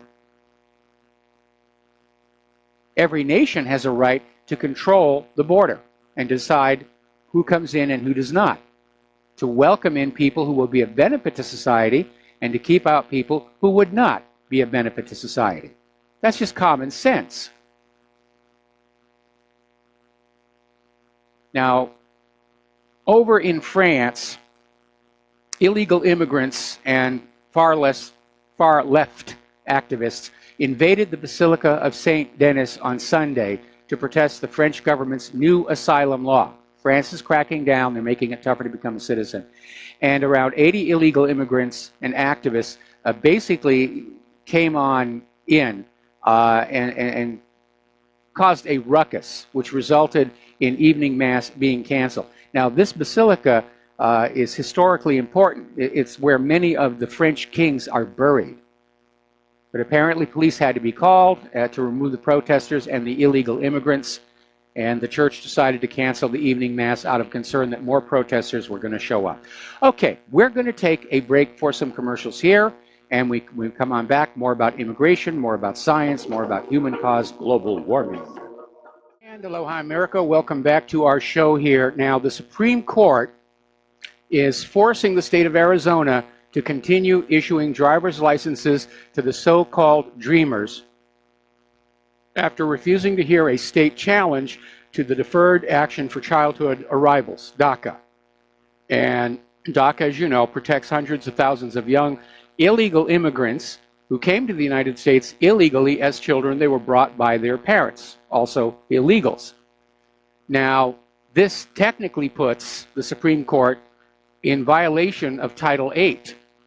And yes, it's a liberal Supreme Court, but until they actually declare Title VIII unconstitutional, it is the law of the land. And I'm sorry that these young children were brought here by their parents as illegal immigrants, but that's the parents' fault. And we are under absolutely no obligation to treat them any differently than we would any other illegal immigrant. Open borders are destroying Europe. Open borders are destroying the United States of America. The European Union and the US government have gone absolutely nuts. Or they've simply sold out to George Soros and the globalists, who think all this blending together is a good idea. And all those social justice warriors are out there saying, well, you're just being racist, you know, and everybody has a right to come to the United States. There's some facts about the sanctuary cities that you need to keep in mind. Since 9/11, 63,000 American citizens have been murdered by illegal immigrants. 63,000. Now, the corporate media is just making a huge thing about, oh, these people killed by guns, we've got to ban guns. Okay. Well, look at all the people killed by illegal immigrants, and we already have laws that ban them. Why are they not being enforced? It's ridiculous. And it's spreading, unfortunately. Up in Canada, Justin Trudeau has set some new election rules. Apparently there's more censorship, limiting political reporting, and he's dropped the voter ID requirement. Trudeau has simply said, no, people voting in Canada don't need an ID. And they have their share of illegal immigrants and refugees who are going to be exploited by the liberals to maintain power. Now, the other day we were talking about this star of Sex and the City, the television series and movie, Cynthia Nixon, who has announced she's going to run against Mario Cuomo for the governorship of New York. And this immediately triggered an attack by Alan Dershowitz, who denounced Nixon as a bigot for supporting an artist who refused to perform in the illegal West Bank settlement of Aiea. It's a real long thin. But I'll tell you, New Yorkers ought to vote for Cynthia just to send a message that we are tired of having our internal affairs run through the filter of what Israel wants. We'll be back after station identification. Aloha, America. Welcome back to our show. Hour number 3. The phone lines are open, 800-313-9443. And speaking of nuclear war being a bad idea, I just got this in the email, basically responding to one of our earlier callers. Regarding the justification for nuclear war. And the email goes, they justify nuclear war by believing the planet is overpopulated. Anyway, so in this demented mind thinking, they feel they are really helping the planet by removing the bottom feeders. They saw that Japan survived World War II, so they believe all nuclear wars are eventually survivable. Well, the two nuclear weapons that were, and there were only two, were dropped on Hiroshima and Nagasaki were very small. Something like 15 kilotons, I think, somewhere around there. They were very, very small, but they were enough to wipe out a city. In this nuclear war, we're talking thousands of nuclear weapons that are hundreds of times more powerful. Now, I agree the planet is overpopulated, especially every time I get out there and try and drive on the H1. But, you know, sex is a lot more fun than dying, and that's why we're overpopulated. But if you're going to do it with a nuclear war, you're going to destroy all the infrastructure as well. I know there are people who are out there saying that they want to control the population with vaccines. And there have already been a couple of scandals where the free vaccine programs being offered by the World Health Organization are actually sterilizing women so they cannot have children. And I think it's a horrible thing to do, but it's certainly preferable to outright nuclear war. No, I think these people are committed to continuing this war agenda, even though they may be having doubts about whether they can succeed or not. because they can't turn around. They can't admit defeat. I think the only reason the U.S. is still in Syria is they don't want to admit they've lost that one. Ditto for Afghanistan. But the justification for nuclear war is that maybe they're already realizing that against Russia and China, against true military peers, the U.S. cannot win a conventional war. That demonstration that Trump arranged with those 60 cruise missiles against that Syrian airfield was a major embarrassment. So maybe that's why they're talking nuclear war, nuclear war. Paul Craig Roberts was saying that he's actually heard people inside Washington, D.C. arguing for a unprovoked first strike, decapitation strike on Russia using nuclear weapons. Just go ahead and get it over with. Now, getting on back down to that Florida school shooting, David Hogg, the crisis actor, is now urging others to use white privilege to ensure gun violence in black communities is heard. Well, yeah, I think it would be a good idea if people were to start looking at violence in contexts other than white on black.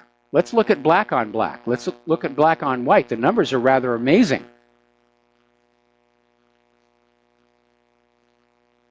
Now, as you know, a week ago, there was this mass walkout of students across the country, supposedly to go on up and, argue for strict gun control, exploiting the kids.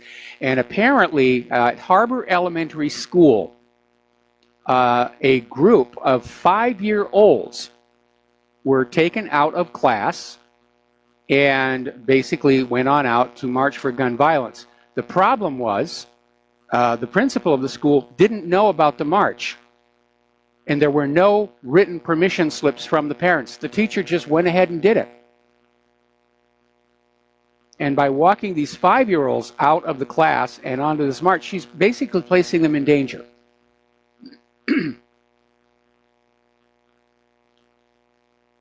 Now, getting on over to that Maryland shooting, and I mentioned this to one of the callers earlier, I've concluded that was a real incident. Wasn't staged, wasn't faked. Apparently, the young girl who was shot had been in a relationship with the shooter and apparently had dumped him and was now with a new boyfriend, and that was the motive there. Inappropriate reaction. I still want to know if the shooter was on prescription antidepressants, because we know that's a problem. That is definitely a problem.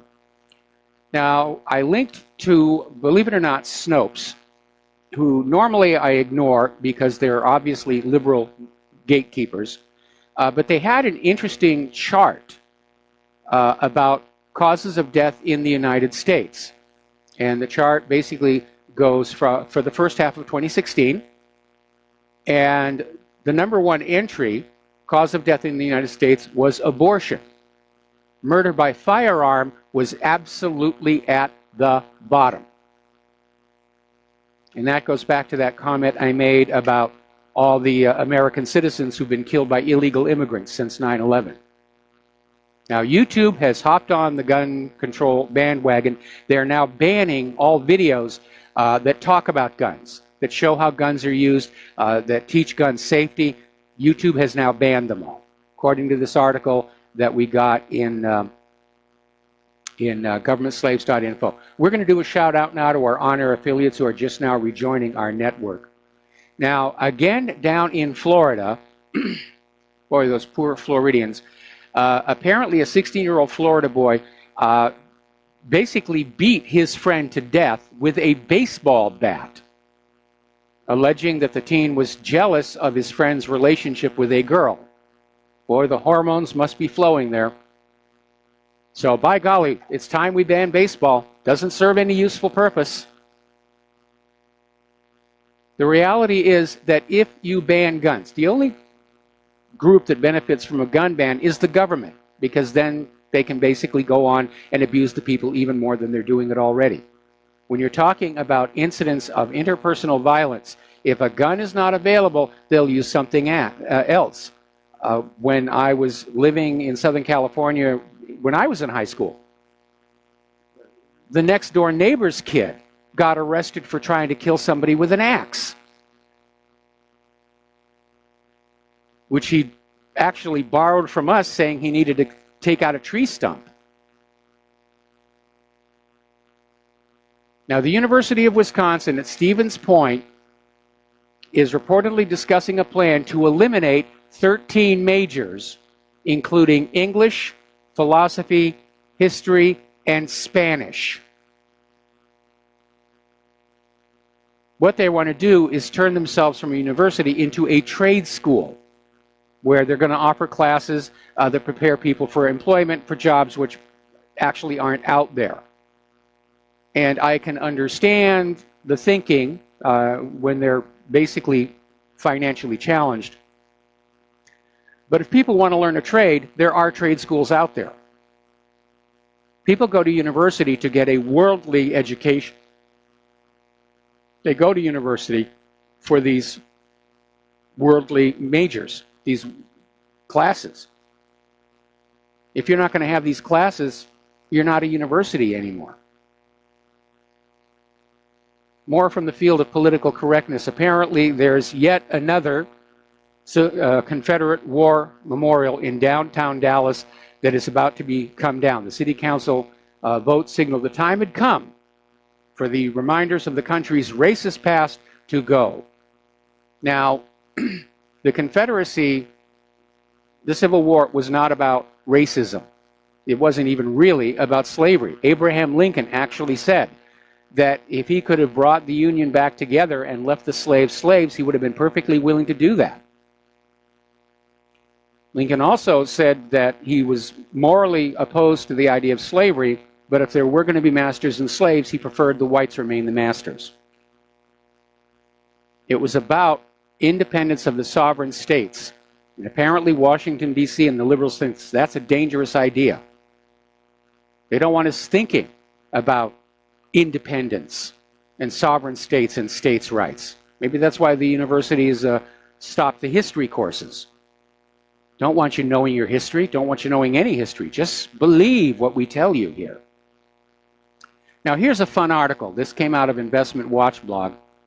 And actually, I think it originally came from leftcult.com. And it's 15 completely insane things about babies, biology, race, and genetics that liberals actually believe. Serious. These are all documented. The first belief is human babies are born as being genderless, who are then spontaneously assigned gender at birth. And the assignment is entirely subjective and subject to change at any time, which is why LGBT are demanding that states issue genderless birth certificates. I'm sorry, your gender is determined by, to put it politely, the plumbing. Another thing they believe is that babies up to 5 years old can be justifiably murdered by their parents in a type of infanticide called post-birth abortion. This is all justified by claiming that since toddlers can't talk, they aren't conscious beings.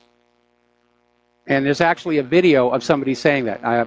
It can't be 5 years old. We've got a 2-year-old over here who's already talking. It's ridiculous.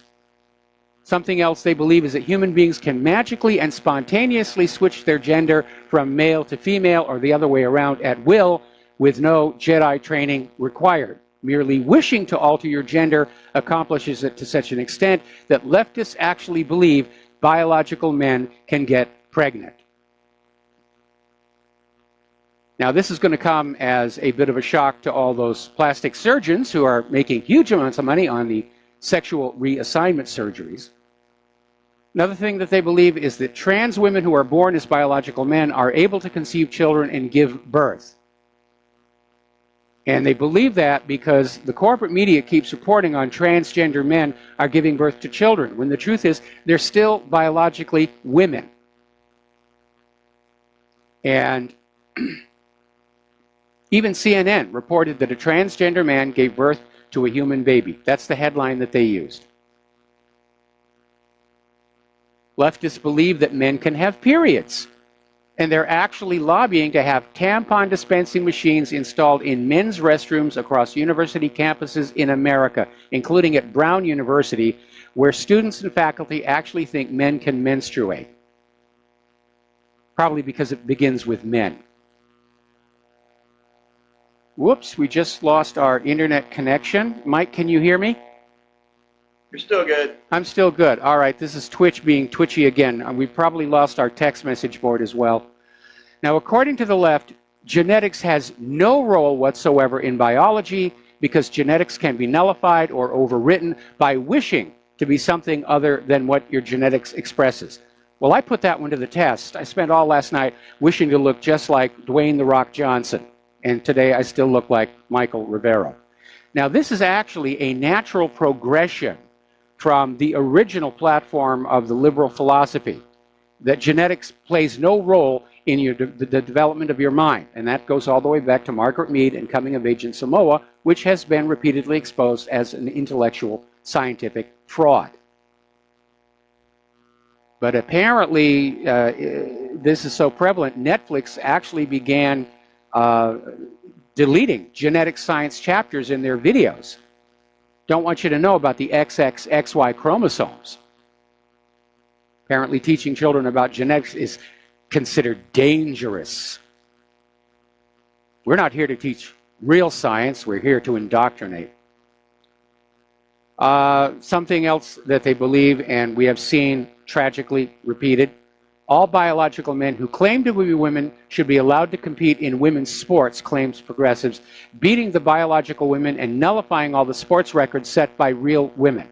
This is all somehow accomplished in the name of equality, even when female wrestlers who are doping on steroids to become men are still allowed to compete against women and win state championships. Another one of their beliefs, white people who want to be black people can magically claim to be black at any moment, after which it's perfectly okay for them to apply for black scholarships, financial aid, and college entrance positions reserved for African Americans. This is also called equality. Even when white people are basically grabbing black scholarships from black people. But if you challenge it, you're being racist. Old white women who want to be considered women of color can magically claim to be Native Americans. Now, Elizabeth Warren already pulled this one off, climbing the ladder of academia under the guise of being Native American, even though she refuses to take a DNA test to confirm this. Now, since people can magically claim to be male, female, black, or white by merely wishing it so, the left must also accept transageism, which allows dirty old men to proclaim themselves to be 13-year-old girls and to demand to join the girls' volleyball team in the middle school and to share the shower and the locker room. The reality of transageism is now actually being claimed by LGBT. And they actually believe that biological age is entirely subjective and can be overcome by simply deciding to be decades younger. Now that's ridiculous. We are all aging, we're all getting old. Claire and I are old. We're feeling the deteriorations of age. We'd love to be younger. We wish to be younger. It's just not working.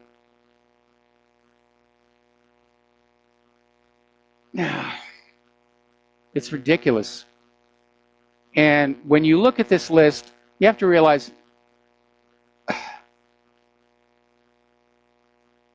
it's absurd. It is really absolutely absurd. And like I said, it's the natural progression.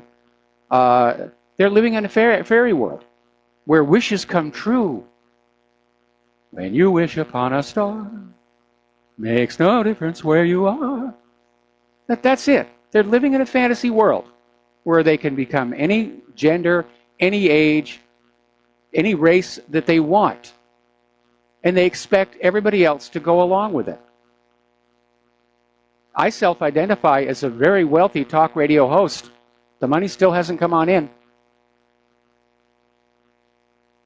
Now, we have been talking before about the rise of autism in the United States. The incidence, per capita incidence, is rising spectacularly.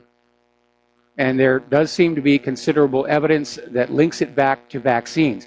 It turns out that Alzheimer's is also starting to skyrocket. 5.7 million people have it, and it's costing the U.S. $277 billion a year to take care of these people.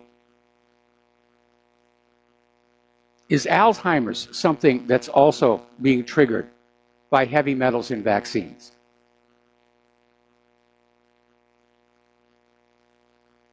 They're still not sure what causes Alzheimer's. It's a big, big, big mystery. A lot of theories. A lot of people think aluminum, that you should avoid uncoated, untreated aluminum cookware. But then they put aluminum in vaccines, don't they? No. Got an Al in Canada. Say again? I have a caller Al in Canada in case you're not getting the messages. Oh, okay. Yeah, I'm not seeing the text message. Okay, Al in Canada, welcome to the show. What's on your mind?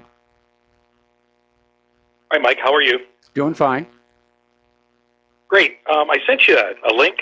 Yes. To a CBC article that came out today. I'm looking at it right now. And Services Canada is now dropping the Mr. and Mrs. Okay.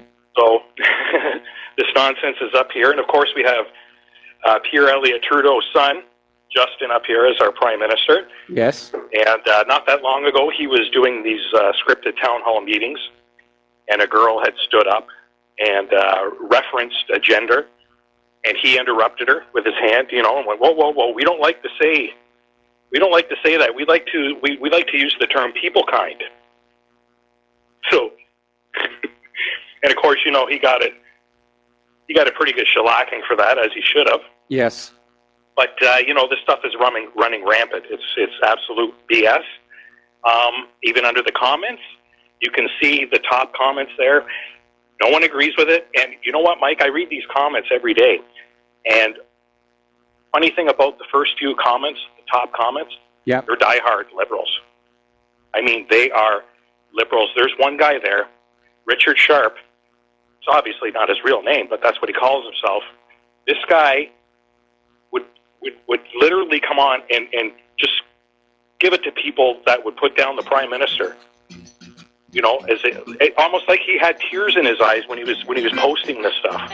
It's okay, just Al, stay on the line. We've got to do some commercials. I'm going to come right back to you after these words from our sponsors. And aloha, America. Welcome back to our show here. We're still talking with Al in Canada. And Al, yeah, I was reading that article. It really is ridiculous. But what this all amounts to, this is an attack on our sense of identity, our sense of self, to basically get us so confused we don't really know who we are, because that will make it easier to control us.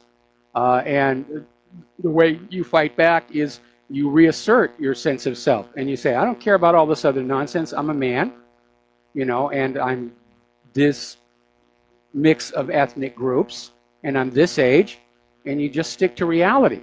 And all these other liberals out there saying, no, you can just wish yourself anything.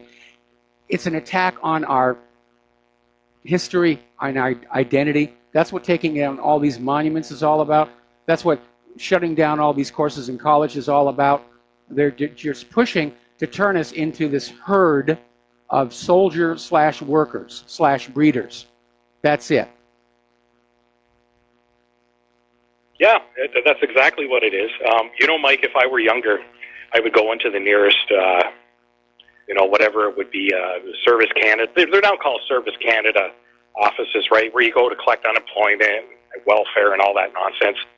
If I were younger, Mike, when I was a young fellow, I used to be a pretty bad buck. I'd walk in there, I strip down naked, I say, guess what gender I am? Yeah. But I also sent you another link on an article on the CBC. Here's and the bitter irony of I think we just lost Al. Dollars per man, woman, and child. Hello? Yeah, we lost your connection for a second. You couldn't hear me? Oh, I'm sorry. So I sent you another link as well, and it has to do with freedom of speech being stifled. And the bitter irony is, I actually posted in the Canadian Constitution where it talks about freedom of speech and, freedom of this and that in Canada. and the content disabled it. So, what a crock of crap! I mean, you know, you have obviously your media outlets in the United States that are probably heavily funded by taxpayers that you don't even know about. You know, in Canada, we have the CBC, the Censorship Board of Canada. And, you know, concerning the first link I sent you about this gender nonsense, I don't know whether you caught it or not, because I guess I was cut off or something, or on pause, but if I were younger, I would go into one of these Service Canada offices, and I would strip down naked and just yell out, guess what gender I am. Yeah, we did get that and part. I wouldn't bother me at all. Oh, you did? Okay. You know, I'm too old to be in jail now, you know what I mean? I don't think there's a corner tight enough for me to fit in, so I can see everything. But you know, this is just, you know, it's got to end. This has got to end, and I'm afraid that it's probably not going to end well. You know, I really am. Like, people are just getting upset. I mean, you know, obviously, you know, in the United States, in your country, I mean, there's a lot of nonsense going on. It's actually. It's at the point where it's ridiculous because, you know, Mueller's doing this investigation still, and there's nothing there. You know, why is it still going on? I don't understand it. They're just trying to find anything that they can do to get Trump out. They want him out. He's not part of them. He's not part of the liberal agenda. He's not going to maintain the cover-ups. They're all afraid that they're going to be going to jail if any of these scandals really start to break out into the public. And that's why they're all basically, you know, circling the wagons around Hillary because they are all part and parcel with the crime she committed, obstruction of justice, possible espionage. And if she goes down, she's going to take all of them down with her. She's already made that abundantly clear. Good. You know, that's what you need. You need these people being taken down and actually being thrown in jail, or even worse, because, you know, this stuff has been going on in your country for a long, long, long time. It's about time that the people healed. Your country is on the verge of something just horrible. Yes. And, you know, I've been to the United States. I spent a lot of time in the United States, and, you know, like the people are great. There's nothing wrong with the people. It's these idiots that think they can control everything, and they want to control everything, and they just divide, and they divide, and they divide, and they don't stop. And they don't realize that one day they're going to push you people too far, and there's not going to be any way back for them. No? Yeah. That's what I'm saying. I mean, right now, liberalism has almost become a caricature of itself. It's gotten that silly. And especially all this LGBT nonsense and this idea that, you know, you can wish yourself to a different race. I mean, it really is nonsense. It does show they're living in fantasy land. They're not able to deal with reality.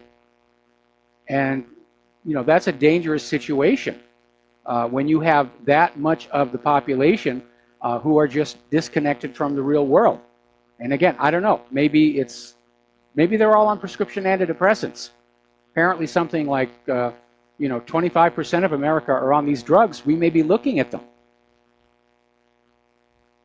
You know, Mike, the drug problem too, I think the pharmaceutical drug problem, you know, it's up here too as well in Canada. There are older people that are on medication they should never be on. And I know it for a fact. I've seen it. Thanks a lot for your time. All right, thanks a lot. We're going to take another break for commercials. Back with more phone calls after these few words.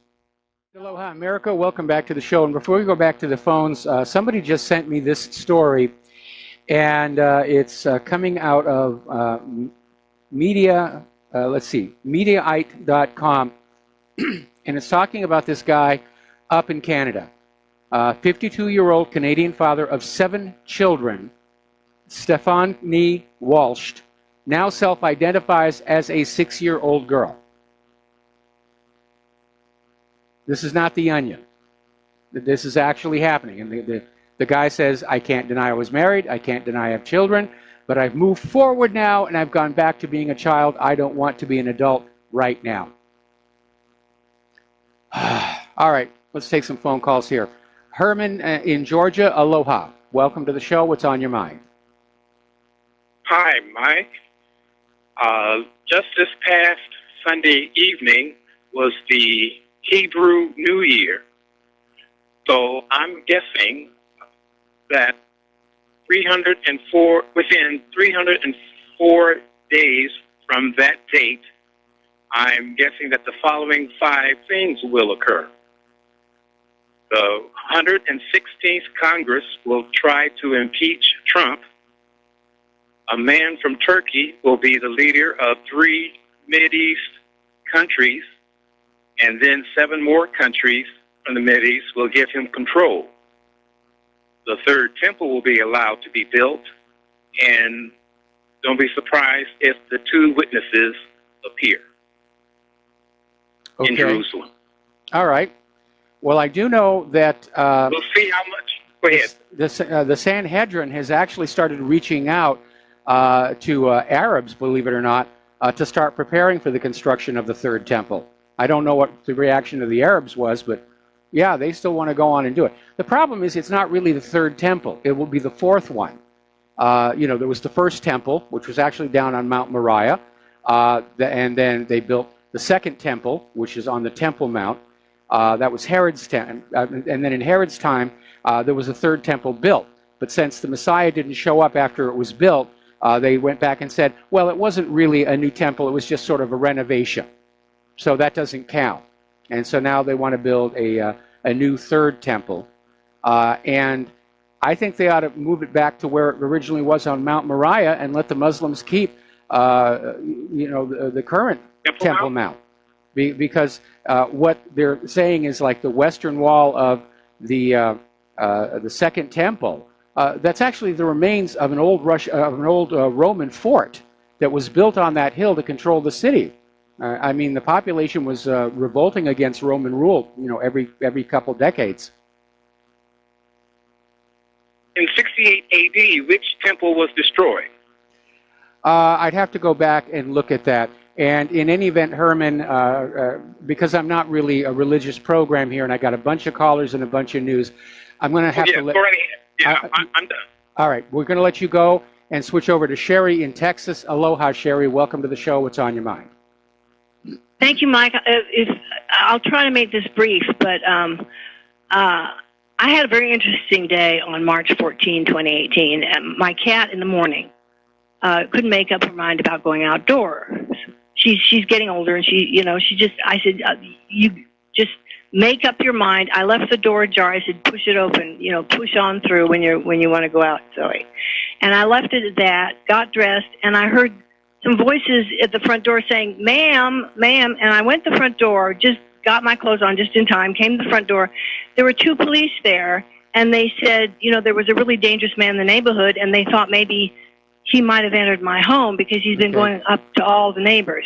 He wound up going into my next door neighbors and using his cell phone because my next door neighbor was out to the east of me, was out in the yard, and he could use his cell phone and call his wife. My neighbor said he was kind of disoriented. Well, after the police left, my painter that was painting the deck from earlier that morning came around and said, what were the cops doing? I said, oh, they saw my door open. They want to make sure I was okay. We have a really nice place here. And he said, well, they pulled a taser on him. and didn't shoot him or anything, but he said, so I was talking to the painter when we heard this powerful explosion. It was like, bang, it's like somebody's gas had exploded. Mm-hmm. And we saw this black cloud billowing up.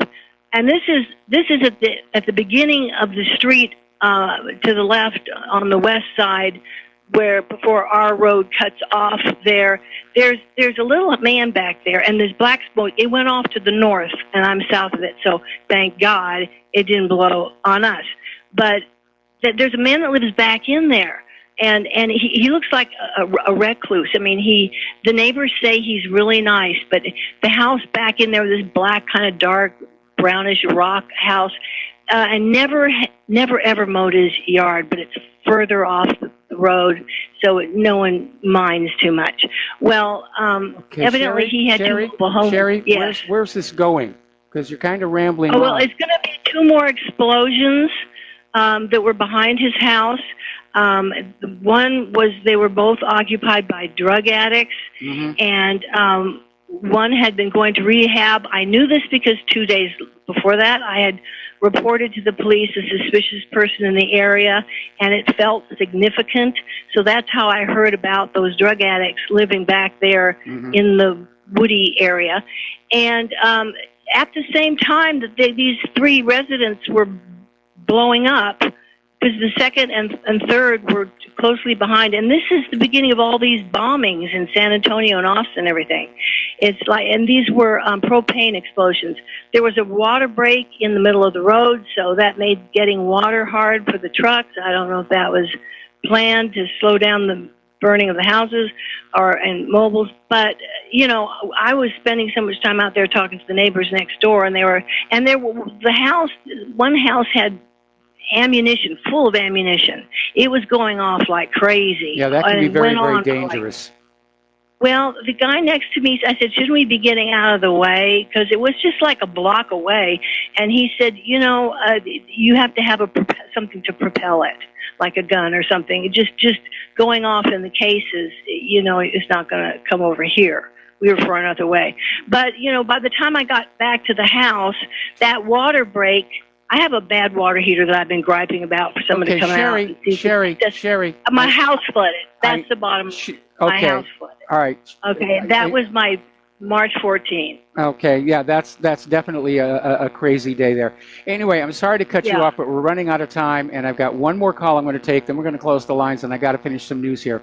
So thank you, Sherry. We're going to let you go. We're going to change over to Milton in Pennsylvania. Aloha, Milton. Welcome to the show. What's on your mind? Yes, global warming nor'easter here in Pennsylvania. Yes. So much for that. I was on the YouTube. I was on it this afternoon. I find all the gun information I want on there. It's still posted. But my main question, the reason why I called was... Apparently they've just started this, and actually I got an email on this. This is actually being reported by Yahoo News. Apparently the ban is not on tutorials, but it's videos that sell guns and accessories.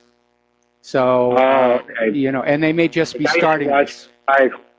They call it Hickok 45. He's a well-learned man, you know, and you can trust what he does. And I grab it and I record it, because if they do go missing, at least I'll learn something. But the main crux of the reason I called was on the iodine for, like, nuclear attack. What kind do you want, and is there a dose? Well, basically the dosage is going to be on the bottle, and it's actually potassium iodate that you want to stockpile in the event of a radioactive incident. Okay, iodate. Okay, and then one last thing before you go. On the donate button up there, okay, if I use my card, okay, is that secure? It's as secure as PayPal can make it be, because that button goes to PayPal, and you can donate money from a credit card using PayPal.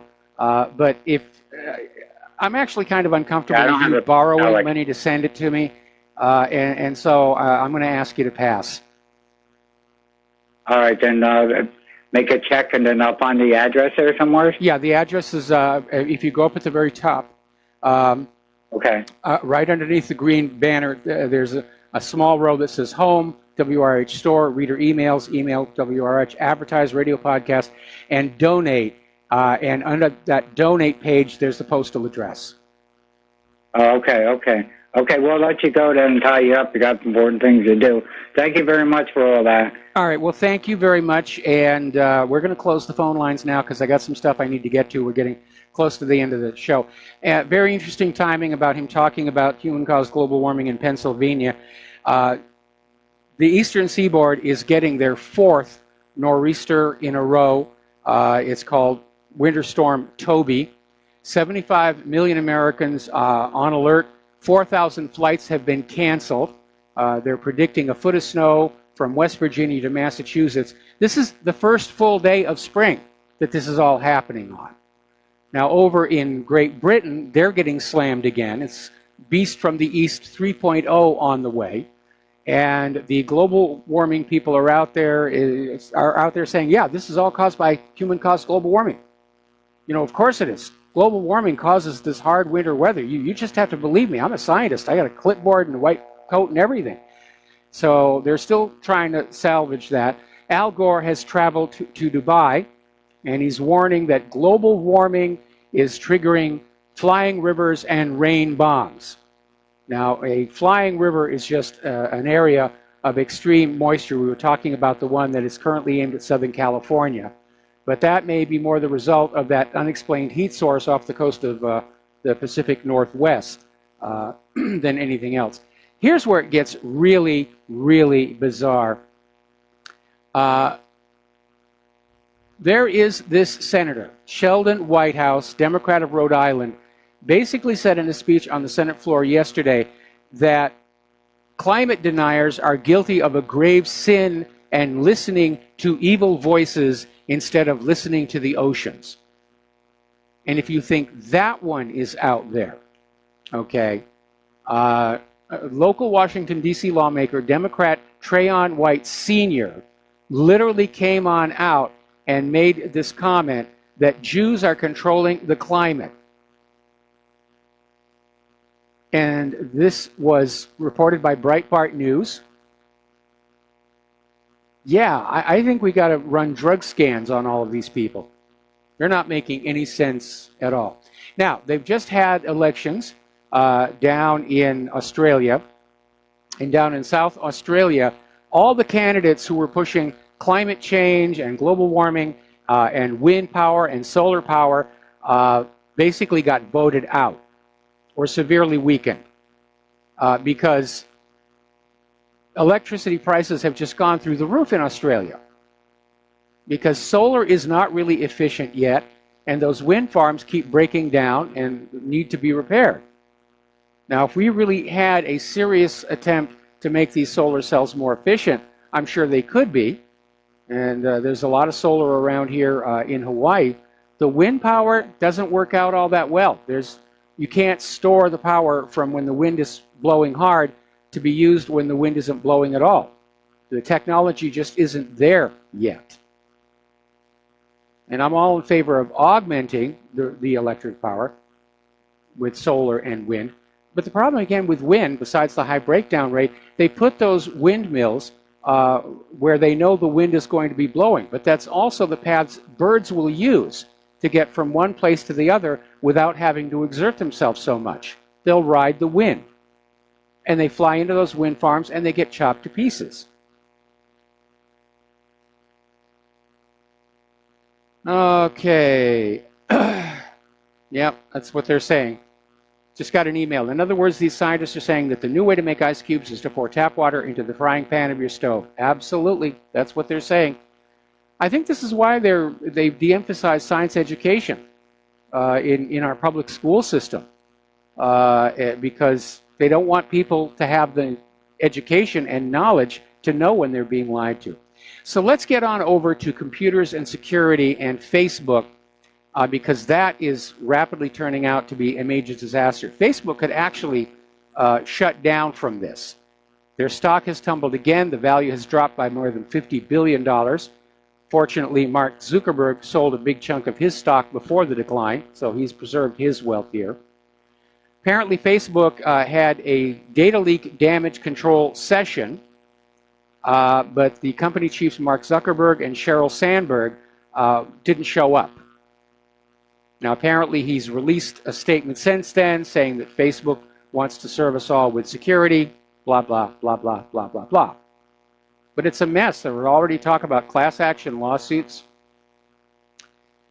Now, if you are running a Microsoft Windows machine, there is a tool by which your machine can be worked on remotely. It's called the Remote Assistance feature. And if it is enabled, then a technician somewhere else can log into your machine and take it over. Now, personally, I turn it off, and I would advise you to do the same. But apparently, there's a new vulnerability that's been discovered in Windows Remote Assistance for versions 10, 8.1, and 7 that allows remote attackers to steal sensitive files on the targeted machines. Completely out there. AMD is now disclosing that they have found yet more flaws, meaning possible hardware backdoors in the processors. They're promising patches are coming soon. The patches, unfortunately, will slow down the processors so you're not getting the speed that you paid for.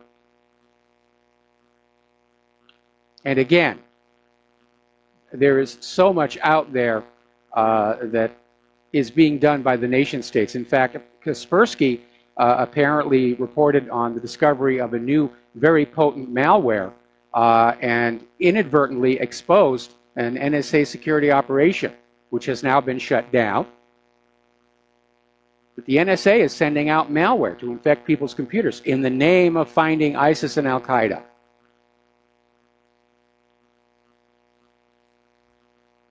Okay, let's see.